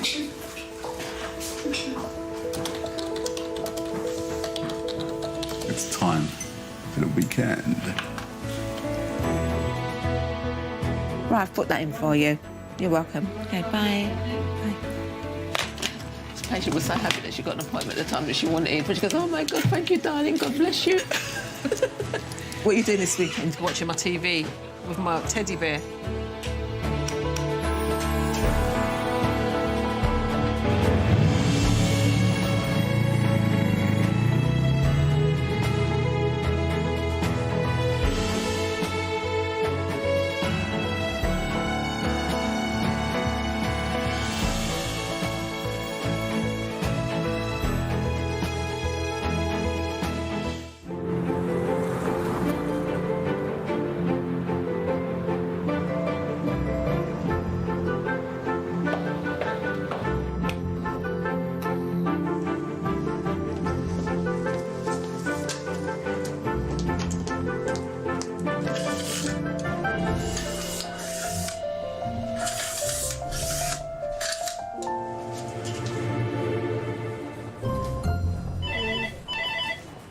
Good morning, Putney Mead. How can I help? How can I help you? That will be Dr. Neil, and that will be between 9 and 11 this morning. We've got one appointment left. 8:38. That's doing well. I remember sometimes at 8:09 we've booked it all out, literally. So, because we've got a bit longer, what I've done is sort of made a bit of a list of things to talk about. So, why don't, before we go into that, were there other things that you wanted to talk about today? Doctor, can I ask you a question? If a woman is married to a bloke and he beats her up, like black and blue, right? And she goes and sees the doctor and he says, where'd you get that? And you said, is your husband beating you up? And the mother, wife turns around and says to the doctor, yes. Can the doctors do something about it? Why did you ask that? Can they do that, doctor? I know everything's changed now. What makes you ask about that now? No, it's... I wanted to ask you. Well, of course, we could always help. I wanted to ask you, didn't I, Richard? Yeah, because we was I like that things- trial and retribution. It's like... It's always like this, Doctor. A man shouldn't hit a woman, and a woman shouldn't hit a man. See, so... No, we never done nothing, nothing's done nothing like that at home. No, The staff have been very good. Yeah, okay. Anyway, But you two are all right? yeah, fine. Yeah. And you said you was going to mention the doctor and about your bum. Every time when I eat something, he goes right through my stomach. He gives me diarrhea, and my bum has been very sore. I've been wiping it, but it's been very itchy. Okay. And when I go, I pass wind in my Okay. in my bum. Yeah. What about pain in your tummy? Are you getting anything? No, Does your tummy get bigger, have you noticed? no, No, it doesn't sort of puff out. yeah. Okay. And from what you've said before, it sounds like there hasn't been any blood in there or anything. No. No, good. Okay. No. Fine. Is it better when you're not going to the loo so often? I know when I do a big poo, my bum gets very sore. Oh, it's very sore. You have to give it a few flushes before it really, gets rid of it. Yeah, yeah. You know what it's like, Doctor. I do. Yeah. Oh dear.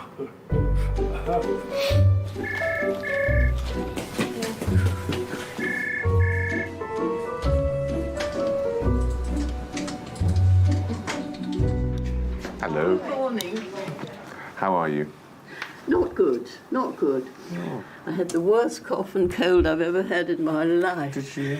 I had paroxysms of coughing every few seconds. In the end, I had to just hold my mouth shut and just cough internally because it was tearing my lungs apart. It's a cough that comes from down here. It's not a light cough. It's really a hacking cough. Right. I call it my graveyard cough. You see, it's very difficult for me, and I don't really expect you to believe this, but the work I'm engaged in, there's a lot of occupational hazard. What is it you do? I'm working in a healing ministry, it's Christian healing ministry, and of course it overlaps a bit with what we call the deliverance ministry. People will go off on tangents often when they're talking about their problems, and actually it's not really, not all of it is very relevant to that particular problem. Although they may think it is very relevant, it doesn't help us diagnose, make a diagnostic decision really about what the problem is. When you go into the enemy's territory, he doesn't like it. And the devil is extremely clever at coming in under disguise. I mean, this morning, I just suddenly felt so ill. And then I thought, oh, this is just his back to his tricks again. And I find that it's what I call an attack from the other side. It's not a genuine thing. Right, well, with regards to your cough, I'm just wondering what the next step should be. I didn't really address it. It was one of those moments where you just think, well, that's a bit, I don't know where I'm going to go with that. sometimes one of the medications can cause your ankles to swell, and one of them can cause a cough. So I'm a bit reluctant to increase any unless we need to. Now, I think the sensible thing would be to check your blood pressure again in a couple of weeks, and then we can make a decision. Okay. Thank you very much. Good morning, Putney Mead. Rachel speaking. My stomach's growling already. It just went... Can you get me some peanut biscuits and a packet of McCoys or something, please? Thanks. Bye. Oh, is it one of your homemade concoctions? Well, me and my mum made it. Oh, what's a big bit? Come in, have a seat. Nice to see you again. Yeah, how are you? Yeah, good. Yeah, well, yeah. I really just want to renew my medication, really, and yeah.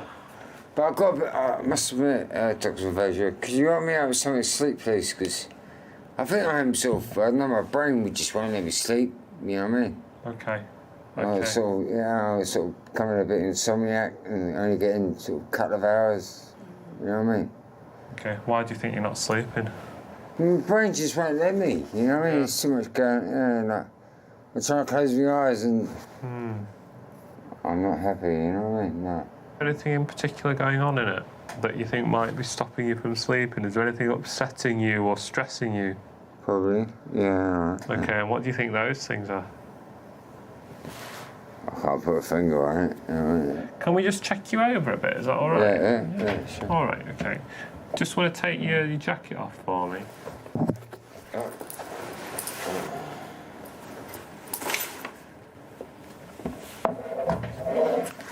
Just undo that for me. I can't. I can't. So you're living in a tent at the moment? Yeah. Take a seat. Right.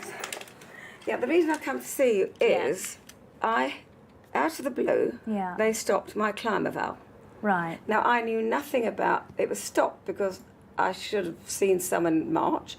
Nobody told me I should see someone in March with this electronic stuff. How do you know? But the pharmacist should be relaying anything that we pass on, so that it's because it's a new thing. I think there will be some hiccups. So I'm really sorry if it hasn't worked out for you. But then I've also been attending this surgery more than any time in my life, probably, and I just think it's rude, ignorant, thoughtless to actually stop something without even telling me. It was stopped in June. But you see, because I only take one every other day, Dr. Andrews, I wouldn't have ordered them since then. That's absolutely fine. But as responsible prescribers, we have to know that you've understood the risks of being on HRT at this stage in your life, and we have to document that. So, you know, your risks far outweigh the benefits at this stage when you've been on it for this long, and that's what all the research is saying and continues to say. So I think it's really just so that we can be sure that you understand that staying on it increases your risk of breast cancer, increases your cardiac risk. There are other, you know, it does carry risks with it. But so, I think it's up to me to weigh up the circumstances that I'm prepared to risk. It is entirely up to you, and our job is to be absolutely certain that we just keep reminding you what those risks are, because that's what our job is. So it is entirely up to you. I entirely agree with you, but that's what that's about. That's what's happened. So well, if I'm I can told, reinstate it. So I'm not going to put this in your dossier box in that case. Right. But I'm getting. Oh, that's right. Yeah, exactly. Just leave it to me to order it. Excellent. Good. Anyway, lovely to have met you. And you. Dr. I'm glad we Andrews. managed to sort that out this afternoon. Because I came in here absolutely. I had steam coming out of my ears. I really did. And said that I was going to sit downstairs and sing "I Will Not Be Moved" until I saw somebody. She means it.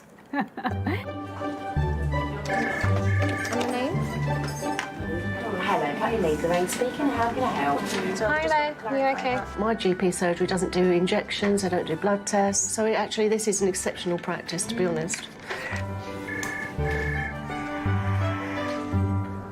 How much do you normally drink in a day, Stephen? 3 or 4 strong cans a day, I suppose, And any thoughts of cutting back on your alcohol or getting a bit more help with it, or does your outreach worker help you with that?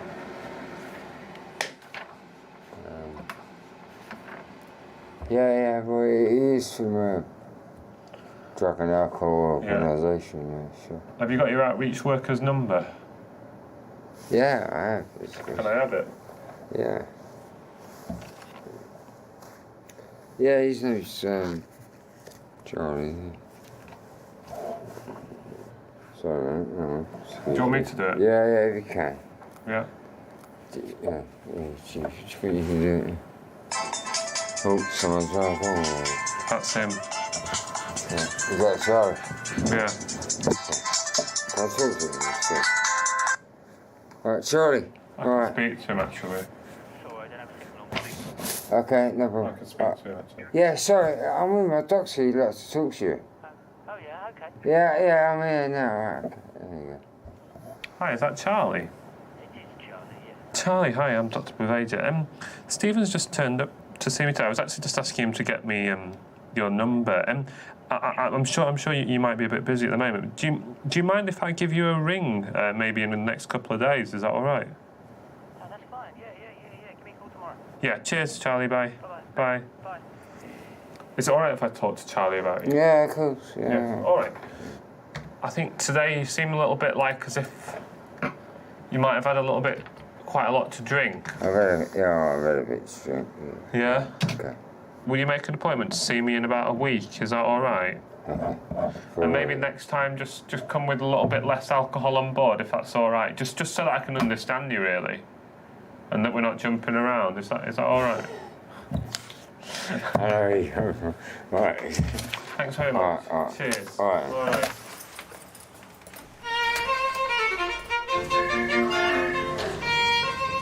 Lady needs an urgent appointment, so I'm going to put her on now.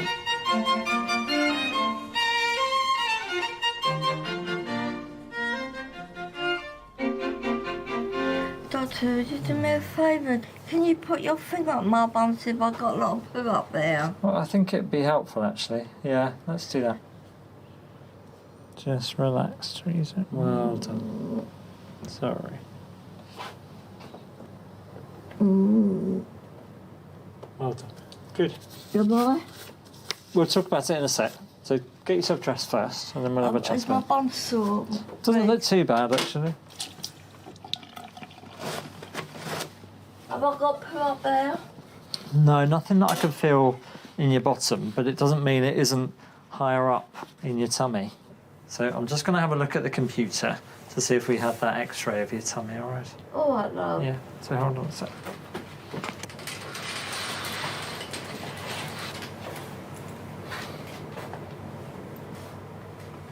No.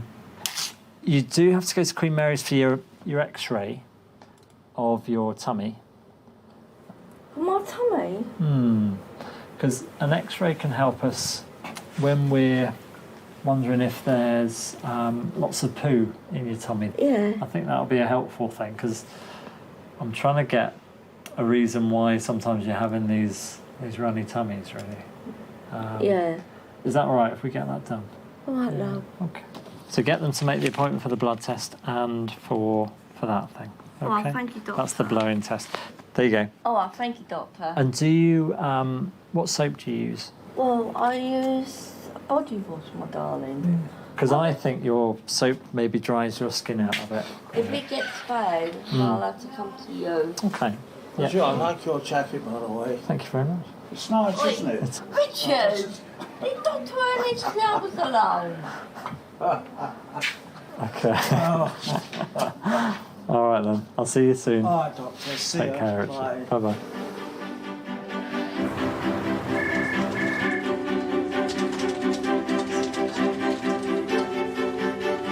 When I grow up, I will be a doctor. Do you? Yeah. Oh, it's a very interesting job. You get to meet lots of lovely people. Oh! Warm this up, shall we? Hello. Oh, you're quite heavy. If you open up nice and wide for me and say ah. Say ah. Hello, sweetie. Is it a bit tickly? Yeah. Is that a bit tickly? Yeah. Come in. Hello, Mr. Hart. Hi, come on in. Hi there. Come on in. Right. How can I help?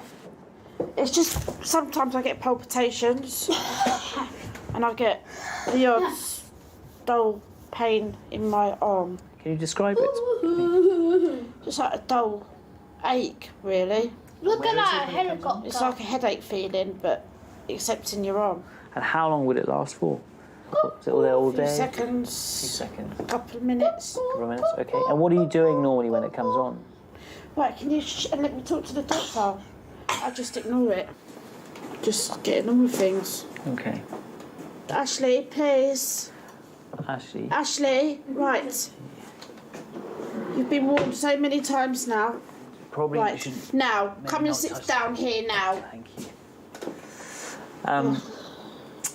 Sorry, so... I was recently diagnosed with a hiatus hernia. It came up in a chest x-ray. Mum, I think there's going to be a storm coming. I can't concentrate. Please, can you be quiet? Look, I think there's going to be a storm coming.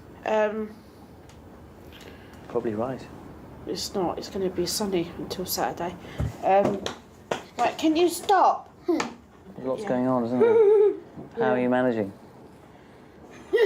It's tough, but I manage. Managing. I've got gallstones, as you know. Yeah. I've had history of gallstones. Right. And I've also had history of heartburn. So, and what was it indigestion. If you've had this as the same pain for some time, what was it that made you call up today specifically about this pain? Because I keep feeling lightheaded. When did that start? Just this week. All right. Has anything else changed recently? No. Ashley, please. Some consultations are completely chaotic. And that can be because of the GP, the things that the GP is dealing with, or the patient's, the chaos of the patient's living. And you can literally see it playing out in front of your eyes in the room. It's quite difficult to keep focused. And I'm always worried that I would miss something. And that's often where the discomfort is for me. I actually think it might not be a bad idea to get some tests done to rule out the heart as a cause of this, okay? And actually, probably the best way to do it would be through the hospital for the cardiologists. Oh, okay, yeah. All right, so you'll hear from them. On there, yeah. Blood pressure and the pumps. Brilliant. Thank All you right. very much. Look at me. Look at me. So I think I do keep my cool, but I worry that I've missed something. As people walk out and as the chaos leaves, I'm always left thinking, you know, what have I just missed? There's something else there.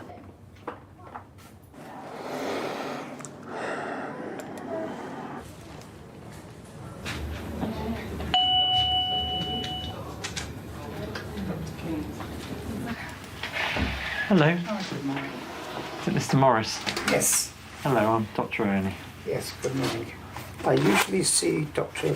Andrews, Yes, a I good saw relationship, but this is a man thing. Okay. It's not a matter of embarrassment, it's just that Yeah, that's fine. she doesn't have a penis and you do. Okay.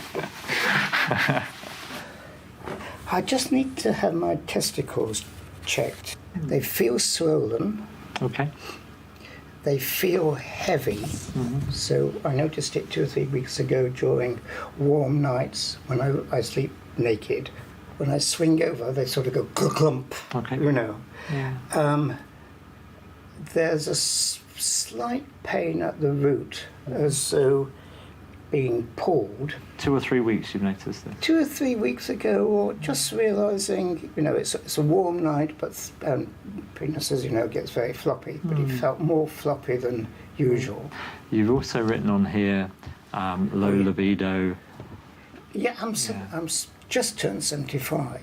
I've not had a sexual relationship for years, so if I do masturbate, it takes some time to get anything more than a... Really? Okay. Yeah. I mean, I've been giving it more attention because of this. So. Yeah, no, of course. Have a seat up on the couch. What's your date of birth? You're very welcome. Take that. And the name? Archie. Oh, I love that name, Archie. Hello. Could I have an appointment, please? I'm sorry, he probably doesn't sound anything like that. No, he doesn't. He's only born in 2003. Hello, it's Archie. How are you getting on? Since I last time saw you, I'm out of tablets for blood pressure. When did you run out of tablets? A couple of weeks ago. I've been a bad boy for the last 2 weeks. Yeah, well. So, and how are you feeling in yourself? I think so I'm feeling much better. Are you? I'm feeling much better. How are the stresses? Do you remember last time you were going through a lot of stress? Comes and goes, you know. I think it's my nature. I can't let go things quickly. I want everything perfect in my life, you know, especially in the business, you know. Okay. So if something is off a little bit, I get very uptight. Right. With my staff and all that. Okay. And lots of my friends have said to me, Ash, you need to chill out. I mean, we had this chat before. Yeah. You're putting yourself at a very high risk. Yeah. I'm being serious because actually we're not talking about 10, 15 years down the line. If you carry on like this with these readings, blood pressure, with that lifestyle, heart attacks and strokes are a very real possibility for you. How will your wife manage if you have a stroke? Difficult.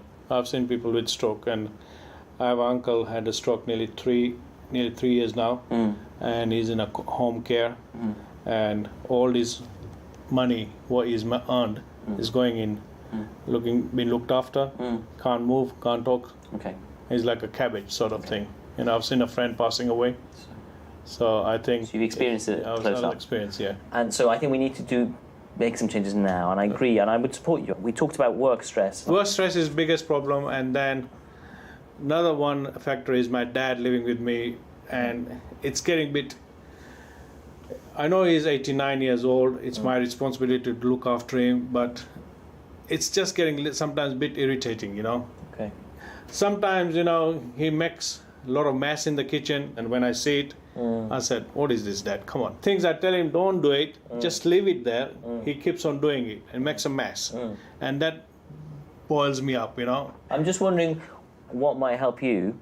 What techniques could we try, or could you try, to stop yourself getting to the stage where you just boil over suddenly, going from nothing? You're not going to be able to change him. No, there's no way I can change him, you know. But we might be able to focus on how you change how things affect you. Yeah, okay. Because I think that's where we could start. Okay. You can't change him, but how do we change the impact on you? Okay, all right. So you're in the same situation, but you approach it differently. Okay.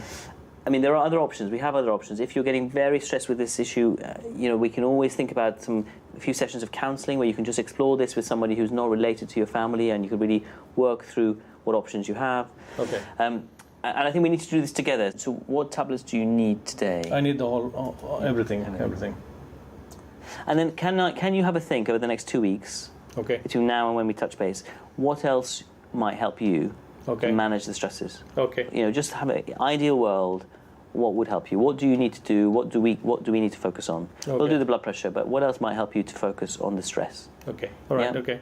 All right. Between us, I think we can then get there, because otherwise, all of the stuff I do is not going to be worth it if you're going to go off and do that. I understand. It works both ways. Yeah. So if we're happy to do that. Yeah. Hello, Putney Mead, how can I help? Do you want to go and take a seat on the first floor?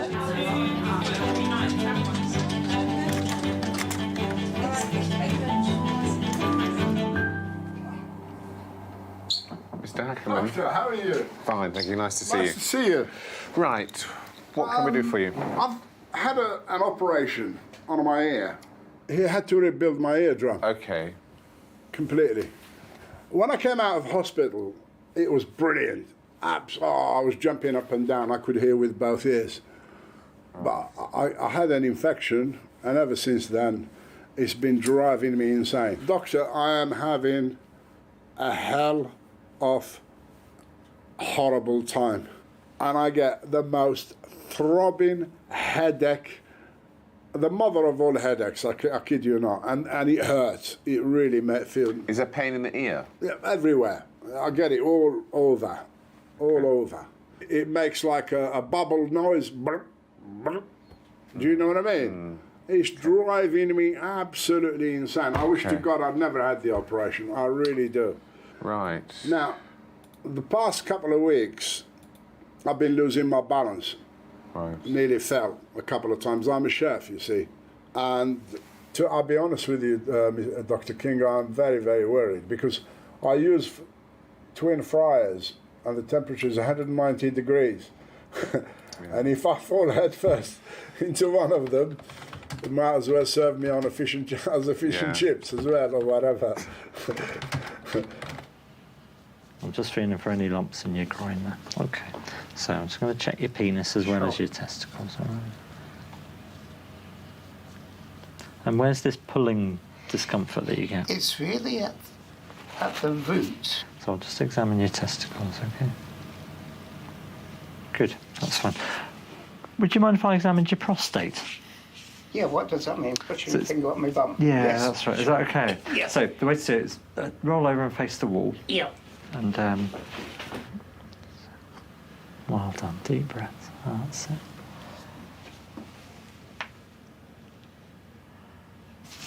That's fine. Why don't you pull up your trousers and come and have a seat and we'll talk it all through.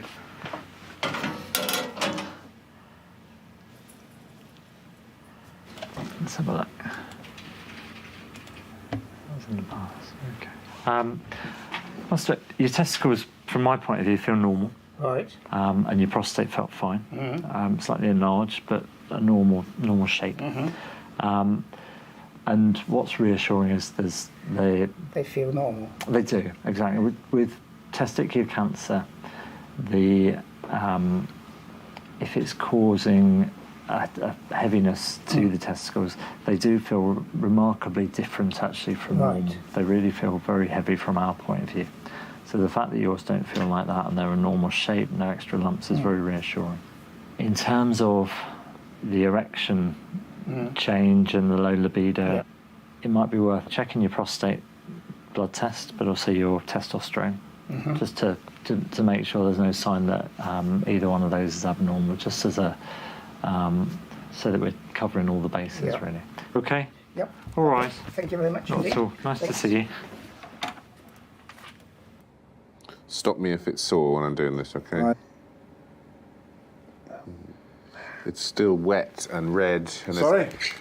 It's still wet. And red. And red, and Very red. there's exudate covering it. We'll take a swab, but we also need to do something as well. We can't just leave it like that. Let me just touch this on the end. Sorry if this is a little bit sore. Sorry. Sorry. Okay, all done.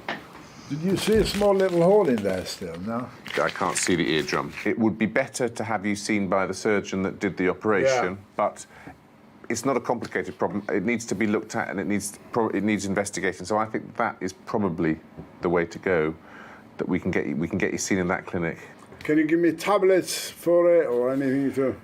We can give you some tablet antibiotics. Yeah, that'd be nice if I can hit it with that. So I'm amoxicillin, yeah? We'll hit it with that. We'll try. Yeah, no worries, Doc. You No guys problem. do a great job, so, you know. All right. Thank you for your time. No problem. Lovely to meet you. And you. Wrong way. Wow. That way. Do you know what we're discussing that? Do you know why? I think it's the chemist. Hello. Hi, can I pick up a prescription, please? Hello. Hello. Hello. How are you doing? Oh, well, not doing very well at all.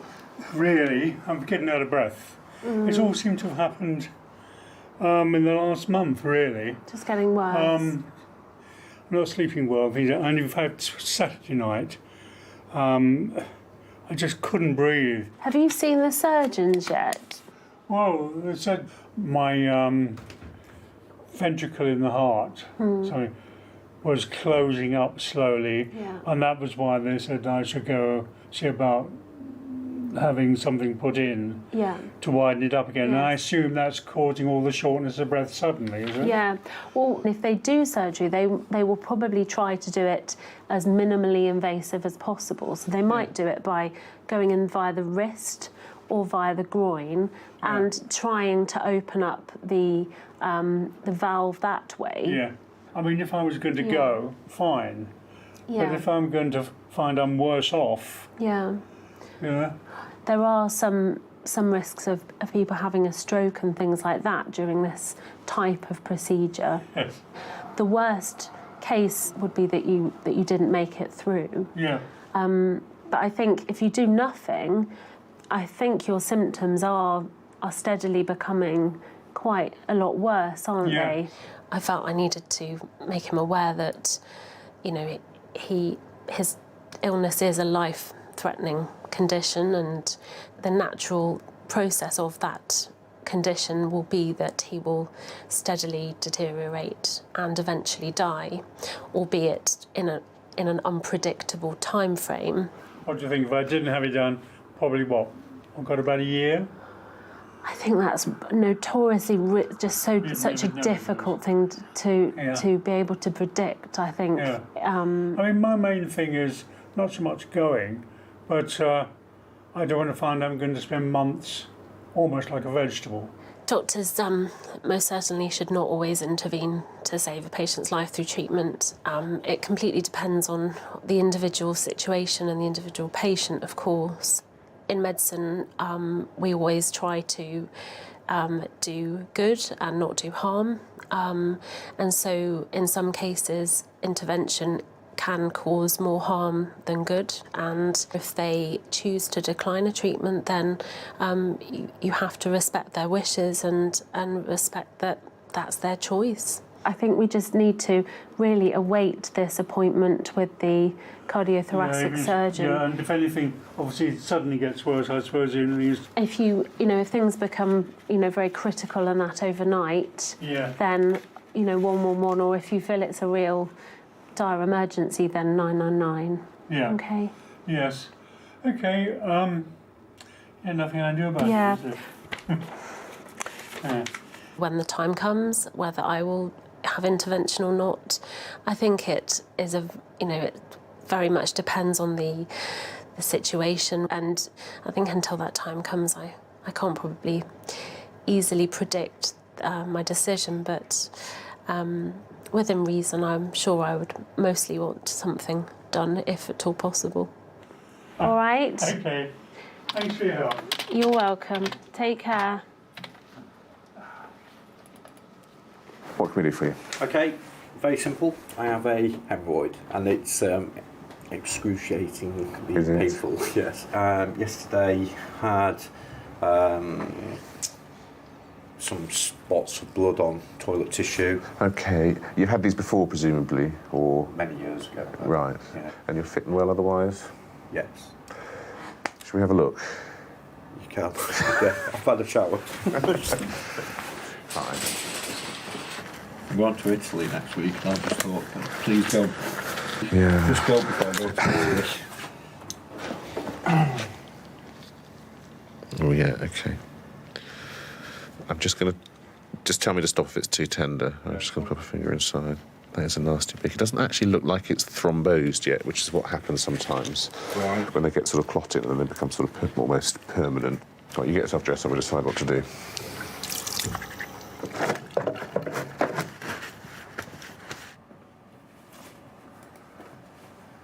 Now, when are you going away? Tuesday. There is a sort of rapid access, or sort of piles clinic, if for want of a better word, that runs at St George's, but it's on a Thursday, as far as I remember. I'll be gone. Be gone. Yeah. Yeah, I'm going to, we're going to southern Italy, Bari, do you know it? I don't know. Sounds nice there. And whilst we're there, I'm proposing, so we shall see. So you really want these under control, don't you? Is it all planned then? Have you got a? Yeah, bought the ring. I thought I'd just go for a nice stroll across the beach, and then just go down on one knee as the sun's coming down, and if it all goes well. And if it doesn't, she's going in the sea. Okay, so I think the thing to do really at this point is to treat it as much as you can. Okay. Now, it's on the sort of anal verge, so it's partly in, partly out, and as far as I can examine, there was a suggestion of some little ones slightly higher up as well. Right. So what I will give you is some suppositories. Yeah. And some ointment as well. Okay. So what do I do with the suppositories? Just push them off? Delightful. Right, okay. All right. Yeah, well, I hope it settles down. Okay, wonderful. All right. Okay. Bye now. Have a good day. And you.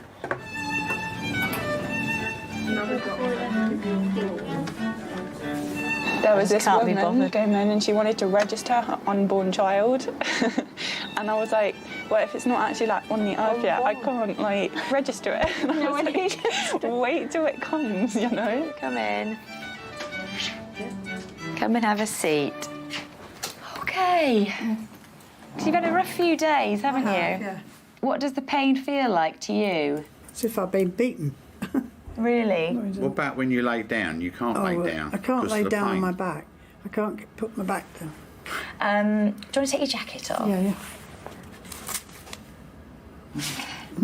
And if I press... Oh, yeah. It's sore, isn't it? Oh, it's sore all along there, isn't it? Oh, yeah, it's bad. Goodness me. Do you want to lie down? You can show me where it hurts. Might be useful. Because obviously we know you've got osteoporosis and your back is curved. I mean, sometimes you can get little fractures in the spine. Where's that hurting you? Oh, right across there. Where's that sore? All across there. See, I've only got to move. I can't go on my back. No. Because of it, but it's hurting across I've got here. pain at the front. Yeah. It's difficult for me to sleep in and everything. Oh, and then it's agony. There's obviously pain in the chest there, which looks like it's coming from the muscles and the bones rather than coming from the lungs. Well, it's difficult to know. I mean, you can get an inflammation of the cartilages there called costochondritis. It's like an inflammation of the costal cartilages, basically. Come on, you sit up, make yourself comfy. See, I've only got any movement like that. I'm in agony all the time. I went to the hospital, but I mean, they weren't particularly bothered. They were bothered, Mum. That's why they gave you the painkillers and the antibiotics. But you've no idea the pain I'm in. We do. I can see. It's all so depressing. Oh, see, it's only that I sort of pulled myself up and it gets you. There is always the possibility of, Queen Mary's Hospital has Bryson White ward, which is like a rehabilitation type ward. If we're finding it difficult to manage the pain at home, I mean. What about calling it respite? I mean, is it something that you would consider? You're in pain, Mum. I don't want to go in hospital. But it's not like going into an acute hospital. It's it's like it's more of like a rehabilitation type unit. Mrs. Emanuel I've known for a long time, and she is a fiercely independent lady. She always comes in looking immaculately dressed. Her house is immaculate, and I think she's very proud of that and wants to be at home for as long as possible. But things had really come to a crisis point because unfortunately she's recently been diagnosed with Alzheimer's disease, and we weren't sure whether she was remembering to take her painkillers. I guess the benefit of going somewhere like Bryson White would be that we could hopefully get you better quicker. Yes. Should I make some enquiries anyway? Make some inquiries. Yeah? I don't really want to. I want to stay in my own home. But, Mum, you need assistance. You do need some help. At the moment, you need some help.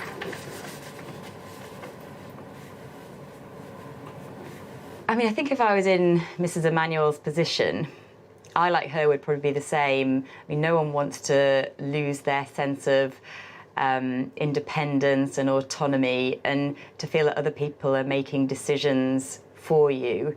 I'm not saying it's going to be forever. No, no. So leave it with me. Am I able to get you on the phone later, John? Yes, Yeah. you've got my number. Yeah, I've got your number. All right.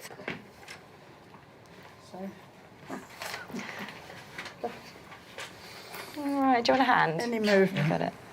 There we go. Okay. See you later. Okay, see you later.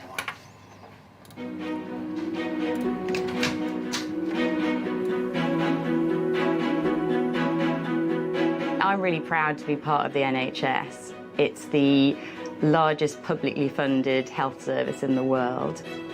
And it means that everybody, regardless of wealth and income, has access to good health care.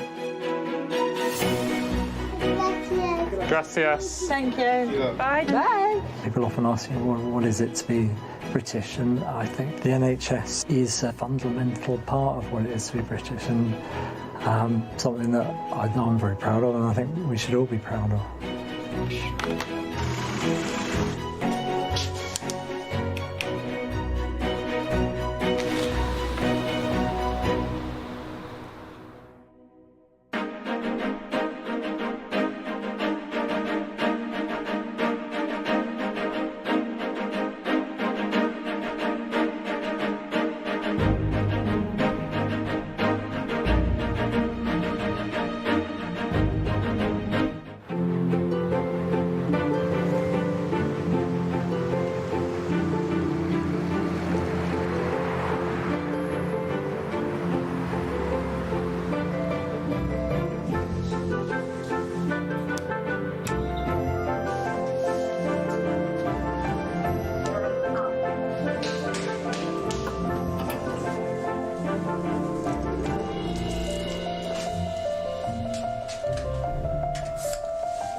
That's all right, we'll find you on the system.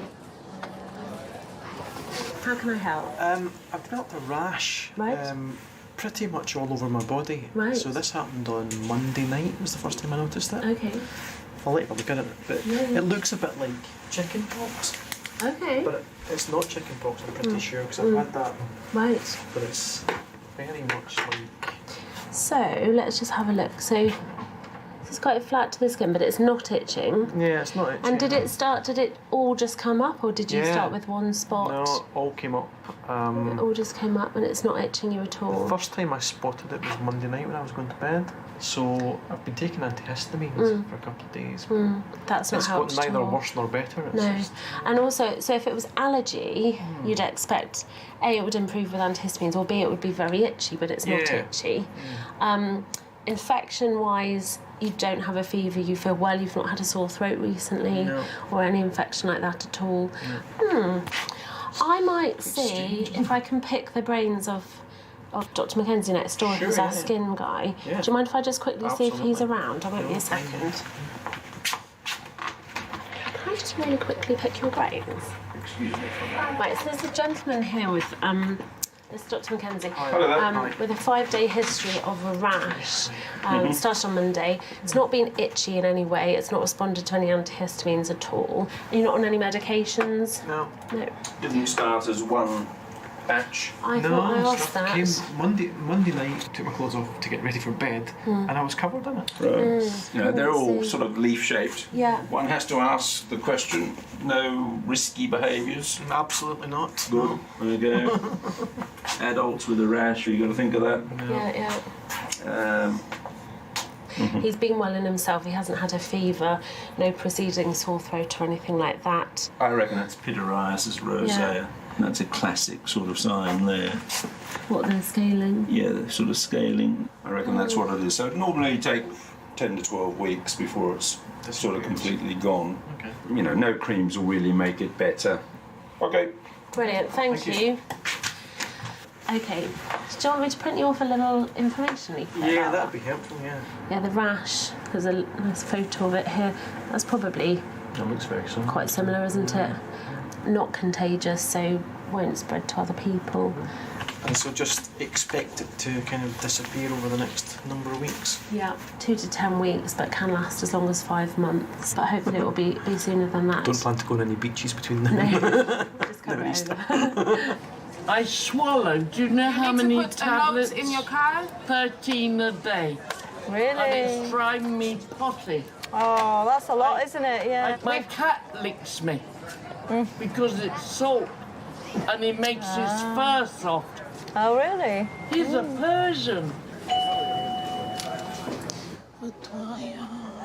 I think once I go to just having to do the Wednesday one, it's fine. It'll be all right. Come in. Hi. Charlotte, is that right? Hi, I'm Dr. Rose. Nice to meet you. Hi. This is Laura. She's a healthcare assistant who gives us a hand. So... Time for the coil. You're looking forward to it. Dreading it. Yeah. I know it hurts. Because you've had it done before, haven't you? Yeah. And you're keen to do the same thing again. Yeah, although it hurts for the first I found for 2 weeks afterwards. Then for 5 years it's absolutely fine. So it seems like the best option of a lot of them. So this is the coil that we're fitting. So this is what it sort of looks like. Basically what we do is I'll use the speculum, which is the thing that opens up your vagina so we can see your cervix. And then what I'll do is I'll remove the coil that's there at the moment. We have to go through the things that can go wrong. It's very unusual that anything does, but we just need to explain what can happen. No contraception is 100%. There's a tiny risk of pregnancy. If you were to get pregnant, then the pregnancy is more likely to be in the tubes rather than in the womb. Someone told me their friend was born with their friend's baby was born with a coil on their head. Yeah, it does happen. I've heard of The worst thing that can happen to me as a doctor during a coil procedure is if somebody faints. This isn't uncommon because when we're fitting the coil, we stimulate a nerve, which makes it more likely for patients to faint. Because we can't see into the womb, there's a small risk of passing the coil through the wall of the womb. Sorry, I know this is the worst thing to tell people, isn't it? Just before we're doing it, but we sort of have to explain what the possibility. This Have is you never done that before? Never, never. So does that all make sense? Yeah. Yeah. You happy to sign your? I am. My womb away. Your womb away. Okay. Yeah. Hello. Register baby? Yeah, we just called. You should see a doctor. He's sick. I've got it. All right. Go up to the 3rd floor if you want. Nice to meet you. Alice, come on through.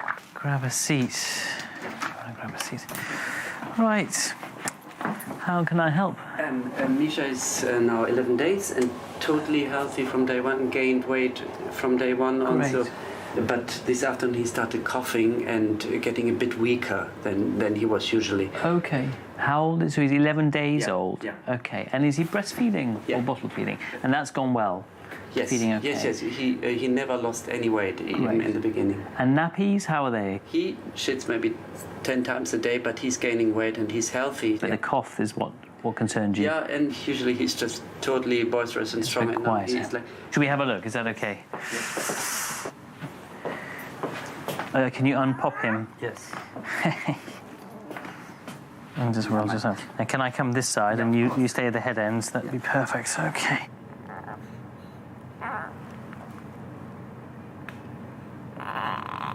We thought he has a slight temperature, nothing big, but... Okay. Let me have a listen before he starts crying. Because it's not...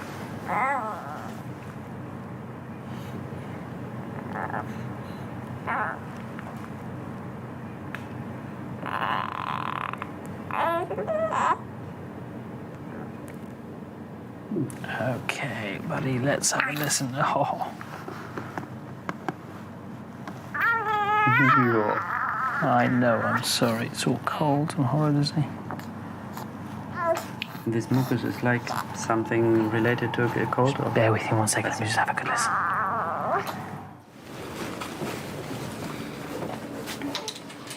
You all right? Yeah.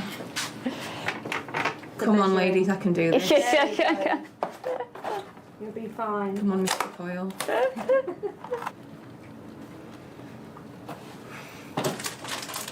You all right? Yeah, sorry. It's all right, no. It would be funny if you weren't. Yeah, I know. So this is the speculum going in, Yeah. okay? It's like a smear test, this bit, isn't it? Yes, yeah. So it just feels a bit cold.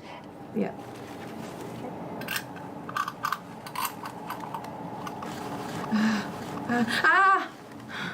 You're doing really well. Okay. Hey, Sorry, do you mind if I hold? No, of course you can. Are you all right? Yeah. You'll be fine. You okay? Yeah. So we're going to take the coil out, okay? So a nice big cough for me. Cough. Okay. Is it out? Yeah, Yep. that's out. You all right? Hurts quite a lot, sorry. Okay. Is it easing off? It's not what it was like when you got that sharp? It's still quite sharp, but it's not as bad. It's kind of coming in a wave now. Yeah. It's still there. Is that normal? Yeah. Yep. So this is the coil going in now, okay? You all right? Is it in? Yep.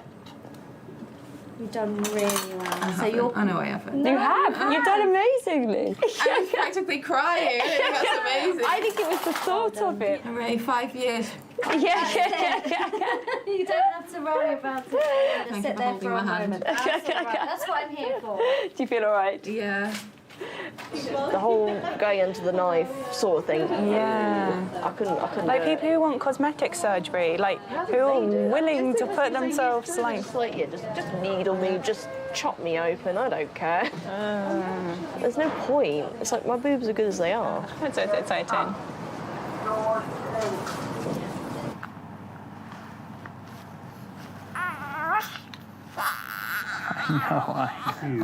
So he's a bit congested as well, isn't he? Yeah. When he's just breathing like this. That has been for now 1.5 days. Has it? Okay. 2 days, something. Okay, young man. Let's get you up. Are you okay to give him a cuddle him over your shoulder?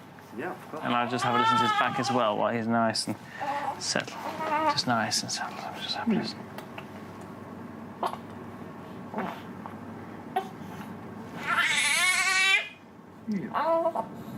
Haven't lost all your strength. Is Mum at home? Yeah. Okay. Just pop him down for a second again. Oh, no.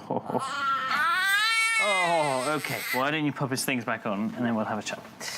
He certainly sounds congested when you do listen to him. But actually, when you listen to his lungs, his lungs sound clear. Good. So there's no sign at the moment of any infection on his lungs, and his heart rate is not much higher than it should be for his age. So I think sometimes when you have a lot of mucus at this age, because everything isn't as developed, it's difficult to clear it. Yeah. I think some of the things that might help with that is that, so generally steamy environments, I think would be useful. Some moisture in the air. We have a thing like that. We put it around the bedroom. Perfect. That will be useful. And you can get. I mean, they're very little at the moment for. Saline sprays, but you can get sprays for the nose that helps from the pharmacy that help clear some of when it's very sticky. They have that down here? Yeah, downstairs we'll have that. So let's try the humidity.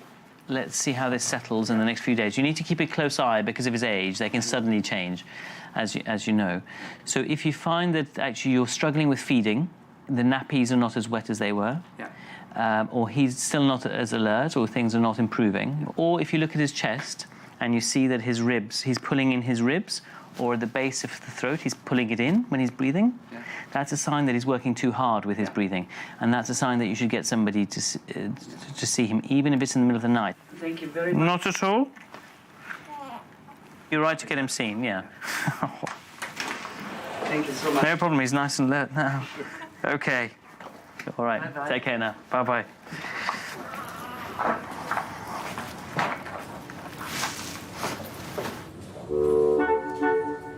He's had a viral infection. He was never that ill, but it tickled up his airways. Hello. Who's this? Oh, hello. Are you ready? Oh, good girl. So you noticed those spots first yesterday, but there's a few more today. Yeah, and they seem brighter. Sometimes with skin rashes, it could be due to an allergy. Has anything changed at home? Any pets? No. Or any... Can't smell it yet. Can't smell it yet. Meningitis is basically bleeding under the skin. So when you wipe a finger over it or put a glass on it, it doesn't disappear. Don't worry about any of that, okay?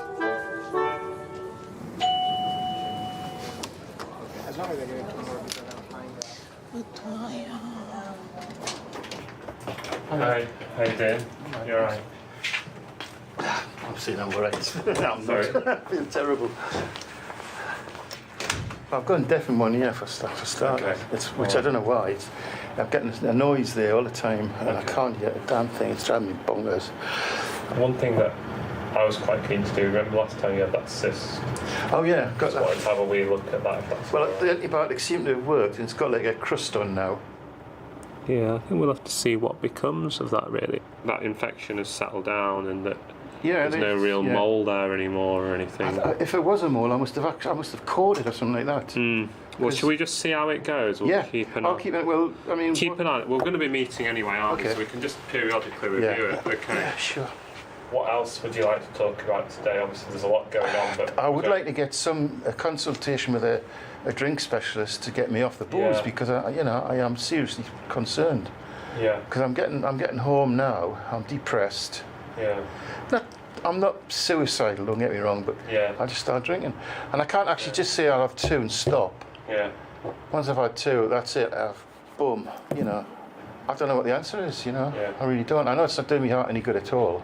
Yeah. It generally doesn't do you good to drink lots and lots. Especially, I mean, I do appreciate it, but I've got no willpower. I try and try and try. It's very, very hard, you know. Yeah. But I do want to stop drinking. I just detest it enormously. Yeah.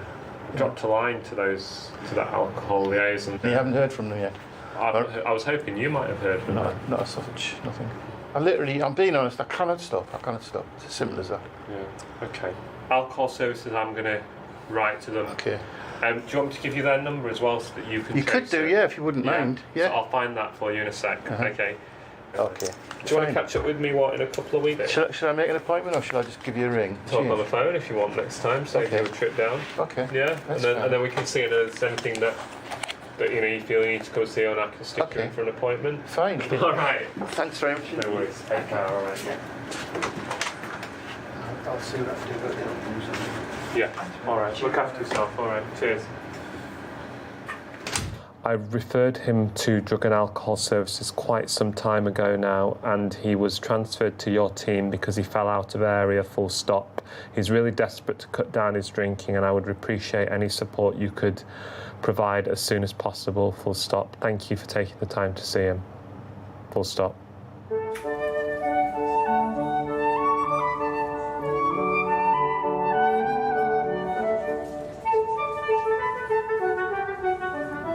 Three people queuing and just me, Carol and you picking up. Good afternoon. It's okay, it's one each. Putney Mead, how can I help? Putney Mead, good morning, Nicola speaking. Susan Watts, please. Thank you, come through. So, welcome. I haven't met you before and think you were booked in to have a health check, is that right? Yes. Can I just give you the history then? It sort of makes sense of it. Yeah. I use my stress by using adrenaline. So I'm on overdrive the whole time. And my father shook, and when I do that, I don't shake. Yeah. But to eat a bowl of soup, it's impossible. And last weekend, could I stop my shakes? So the worst they'd ever be. So I think it's a hereditary pattern. Yes, it can rather be. than it being dementia or anything. Yeah. And I think I'm just so stressed I can't walk in a straight line.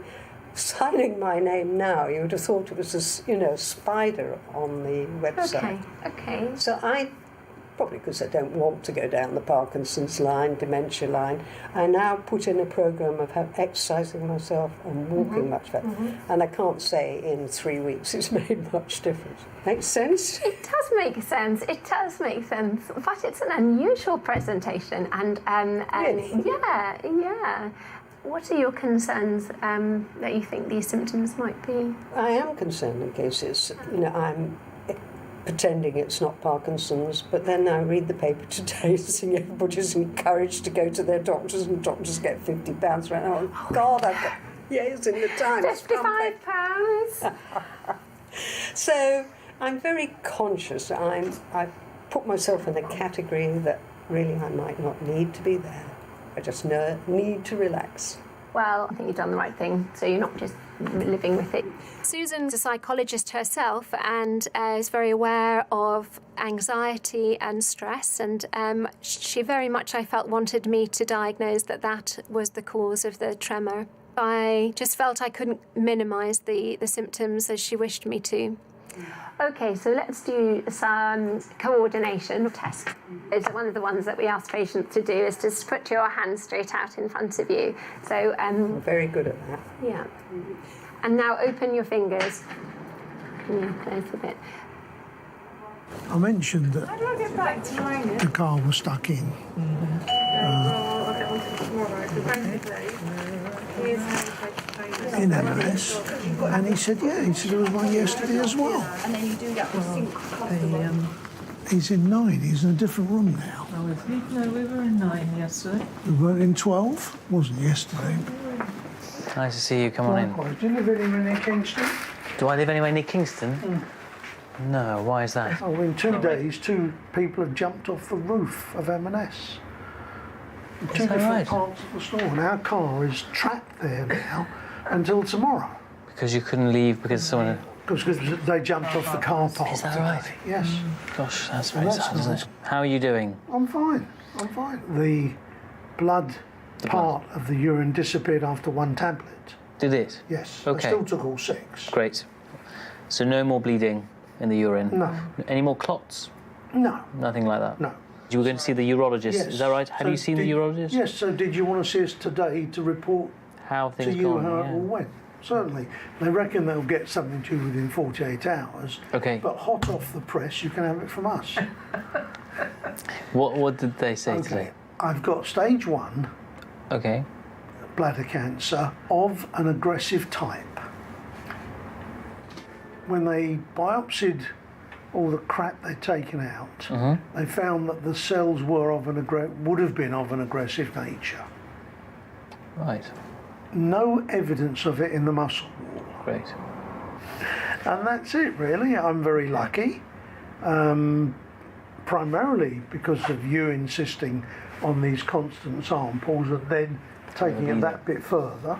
When you do pick up a cancer, it's very rewarding because it can have a big impact. It has a huge impact on people's lives, and most bladder cancers, thankfully, are picked up very early, before they've had a chance to spread into the lining of the bladder. And therefore, the prognosis for most bladder cancers, thankfully, is very good. And how are you feeling about all of this? I mean, it's all kind of new stuff, isn't it? Wonderful. It's whatever it takes. Whatever it takes, yeah. Whatever, and I don't feel at all bad. I feel absolutely wonderful that I've got it, because I know I've got it. In fact, you know you can do something about it. Yeah, right. And nothing else is involved. And I No. think that's the important She bit. did mention the surgeon, who's a lovely lady, that bladder cancer rarely extends beyond the bladder. This gentleman is an incredibly positive and determined gentleman. But in a consultation, I think I'm doing 2 things in my mind. One being present in the room and listening to what's being said, but also being curious about what I'm not hearing from someone who's dealing with cancer, and why I might not be hearing that. And that's as important for me. Okay, good. So you're feeling positive about it? I don't think I've ever felt particularly negative. No. You've not noticed, have you? No. Have you? Well, a couple of times you've been a bit wobbly. Well, when I made a reservation at Dignitas, I suppose you could call that slightly negative. But they said they didn't have any vacancies that Tuesday. Will you do it? Will you stand in front of me? Put your fingers out, extend your arms and open your fingers a bit. And now could you close your eyes? Okay, I'm going to push the hands down and I want you to bring them back to the place that they're at. Now this time I want you to move between your nose and the tip of my finger as quick as you can. Good. Oh. Good. I want you to try and do that as quickly as you can. Quick, quick, quick, quick. And the other side. That one's harder. Much harder. Yeah. Now try to do the walking and the balance, okay? So one of the simple ones is just toe heel, okay?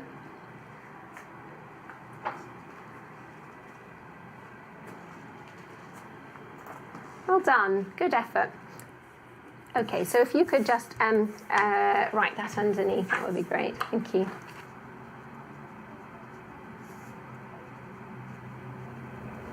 Far slower than I used to write. Really, yeah, yeah. And this arm was tremoring as well. Oh, was it? It was when your hand. Yeah. Can you tell more than that than the other things you've been looking at? I think that did give me an indication of probably how difficult it is, being such a capable lady, to then have to work so hard at doing something like that. I was also slightly concerned about your toe walking. Yeah. That would make you quite at risk of falling as well as you get older. And it's fantastic that you're doing exercise, and we should really continue because that's going to help your balance. But right. You would be more vulnerable for falling as you got older. I'm very conscious of walking now. I'm trying to keep a straight line. Yeah. I think I should refer you to see a neurologist. Right. I can't diagnose anything just straight off. Okay, neurologist here Yeah, I come. neurologist, here you go. I'm so glad you've come. Lovely. Thank you. I know, thank You've been so candid. I don't know how and you open. manage it, to give this amount of energy out to each patient. Just don't know how you do it. Well, I hope tomorrow's a rest day. it makes it a more enjoyable job. For some reason, I'm covered in a burning rash. Right, well, you're a little bit of a mystery. Yeah, I have a hot shower and it goes away. It's weird, isn't it? You lost 2.5 kilos in 4 days. Yeah, that's a mystery. I keep getting these blood blisters. I mean, these are puzzling, I must say. Sometimes in medicine we can't say what specifically something is, but I can tell you what it isn't.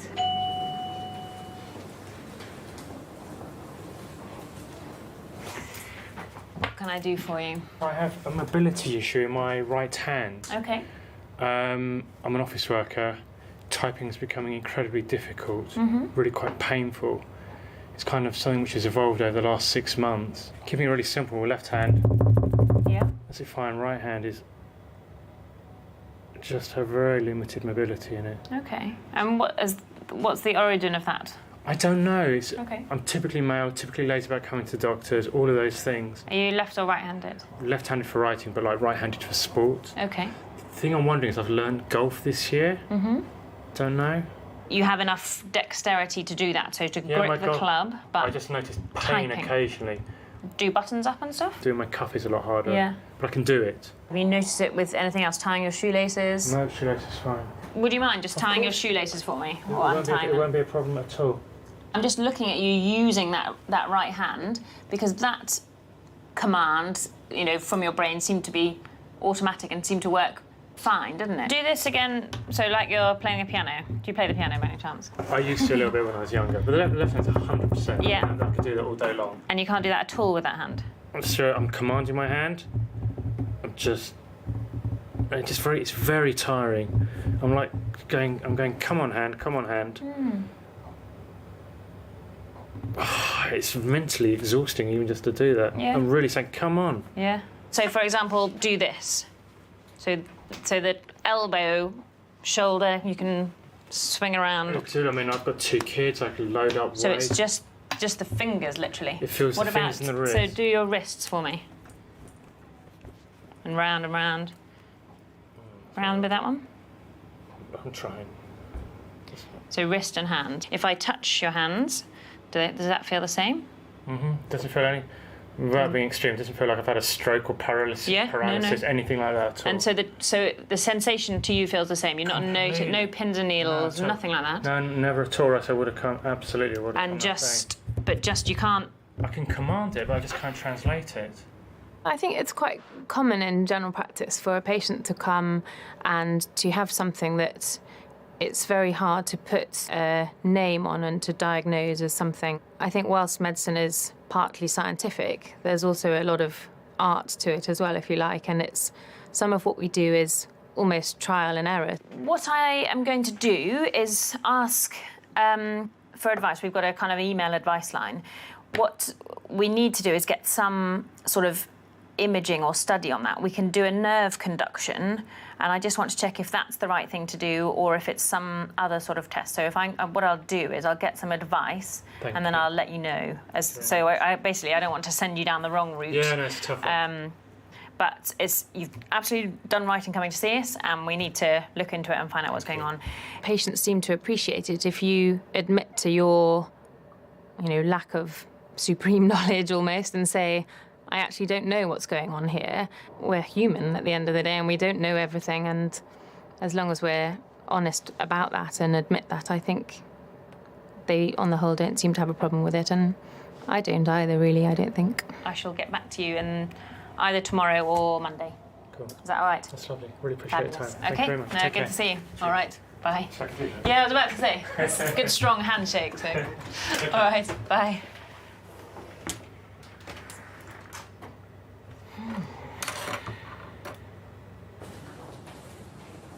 I've got 40 tasks. 40. I've got none. All right, rub it in, why don't you? 40 tasks. I haven't. I've got none from today. I've got one. You had one. It's because I don't delete them. That's how bad I am. Actually, yes, the patient should come in for it.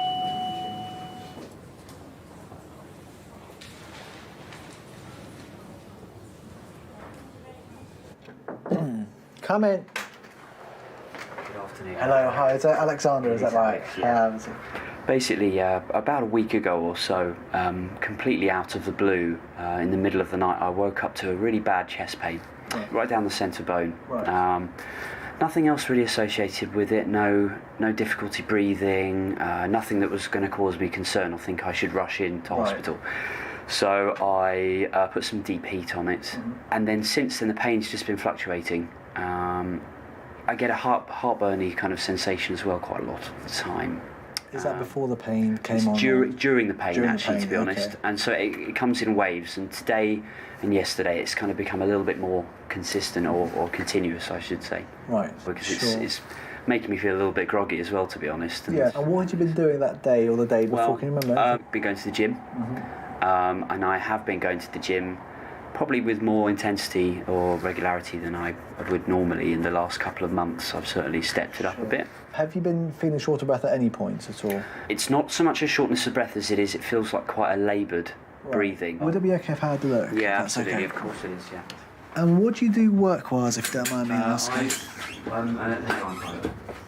An airline pilot? Yes. Oh, okay.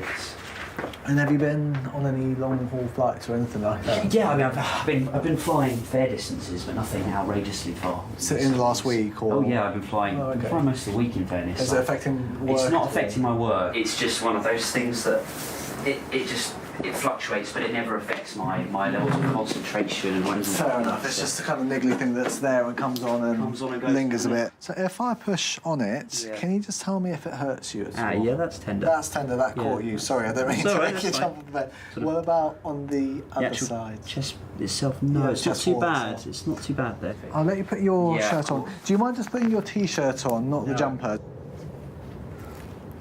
Just going to do your blood pressure, and then I'll go through what I think is going on. If it'll make a bit more sense. Yeah, it's fine. I'll try and relax the arm. Yeah, absolutely. Relax as much as you can. Okay.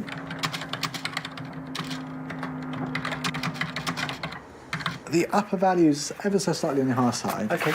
It might be because I've been pushing on your chest and caused you a bit of pain. Yeah, maybe. just I don't now. know.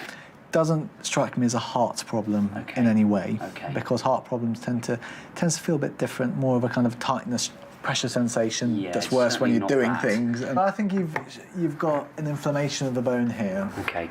But the fact that when you push on it, it's quite tender. It suggests that it's something quite local around that area. Okay. I think this is almost certainly because of the gym work. The treatment for it is anti-inflammatory medications. So I don't know if you're ibuprofens, maybe? Yeah, exactly. Ibuprofen, okay. No, thank you for your help. And I think flying's okay.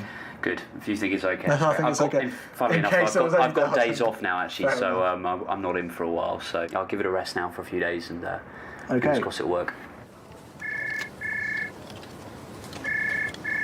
Hi there. Is Dr. King on the third floor? Yes, he is. He's on the third floor. I was just about to get there. Is your name Brian? Yeah. Yeah, I'll sign you in. Hi. Morning. Is it Margaret? Margaret Yekutiel. Yekutiel, yeah. I'm Dr. Paveja. Nice to meet you. Oh, is that just your... Listen, I think I've got scabies. I get these frightful attacks of scratching. I mean, it began here and I managed to stop. Yeah. I get them on my hands. This was last week, there's the signs. Right. I'm also a doctor, epidemiologist. And it just looks to me like scabies. And I bought some stuff, actually. And then somebody told me there's a better stuff called ivermectin, which you can take as a pill. Can I show you a place on my... Yeah, please do, please do. Okay. I just want to show you where... Sorry. Yeah, of course. This was one about 3 or 4 days ago. Yeah, I scratched. I just couldn't think of anything else it could be. I've had it here. Right. There's not much old. Is there anything else to see? No.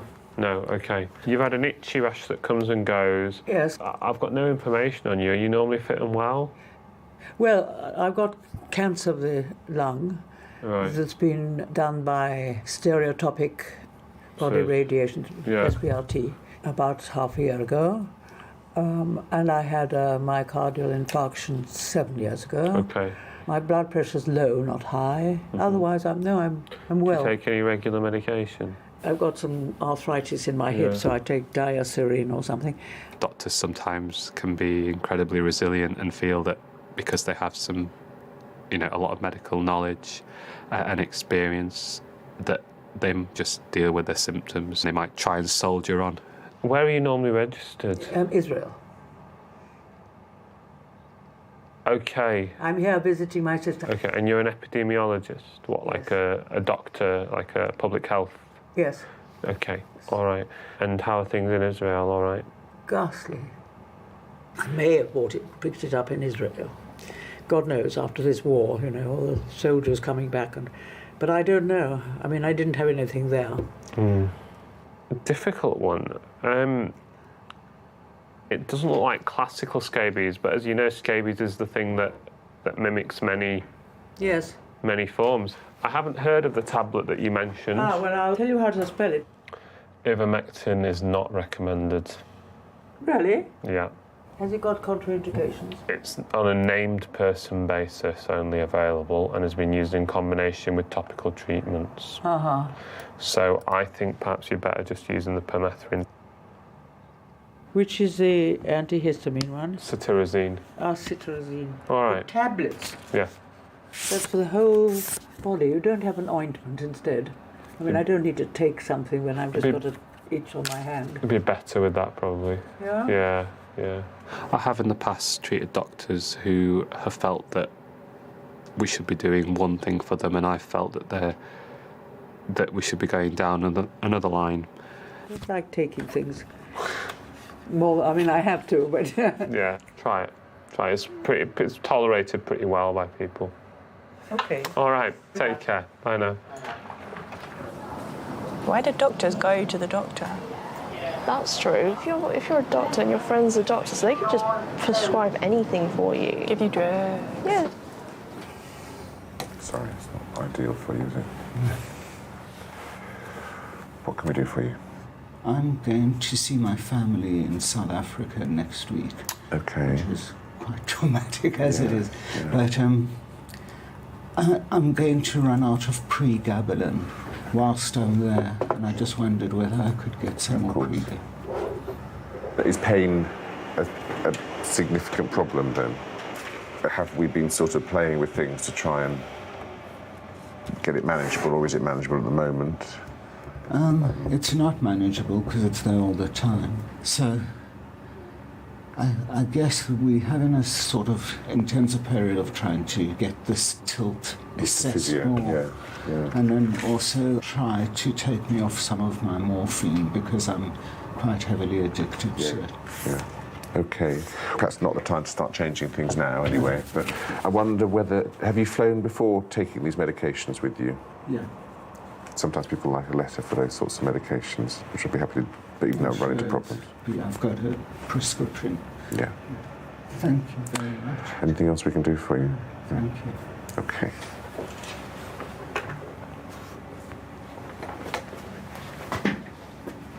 Here you go, for you. Cheerio.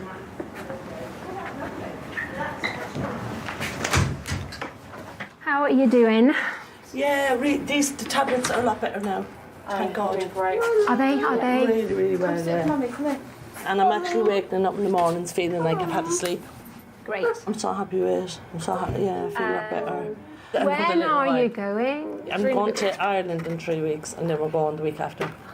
So, yeah. And where are you going to be staying? My sister's. No, in New York. Oh, New York. Oh, sorry.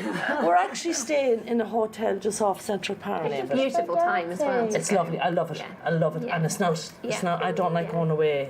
Do you feel frightened to go I'm a little bit nervous because I am worrying, is something going to happen to tumour up in the air, you know? There is a risk flying. It's different for every patient and at every stage of the illness, and actually for where in the brain the tumour is. It's to do with the pressure of the oxygen in the cabin. The thing about it is I could be here, I could be walking down the road and something had happened, so It's one of them things, you know what I mean? Before you go, I think I'd quite like to give you a letter as well to take with you, give a medical history just in case. Please, God, but if anything happens. Yeah, I think what was going through my mind through the consultation was I can't make Fidelma better. But I think it was just so important a trip for her to make. It was very symbolic. She'd been given this as a 50th birthday present at the beginning of the year when she was totally ignorant that there was a brain tumour growing. Oh, I'm so pleased you're going. Yeah, no, I'm really so pleased. No, they've all been given out to me. My mum, she's gone. Of course they would. Go. Of course they would. Do you want to give Dr. Ham high five? Oh! Wow, that's stinging. Come here, you've been have a good time. You've been so good to me, so you have. Really, really good. Have a good time. Yeah, I will. And you have a good time. I'll see you. And if Yep. there's anything you want, let me know. Yep. I did tell you that. You did tell me that. You did tell me that. Right, it's lovely to see you. Thank you. All right, bye. Bye.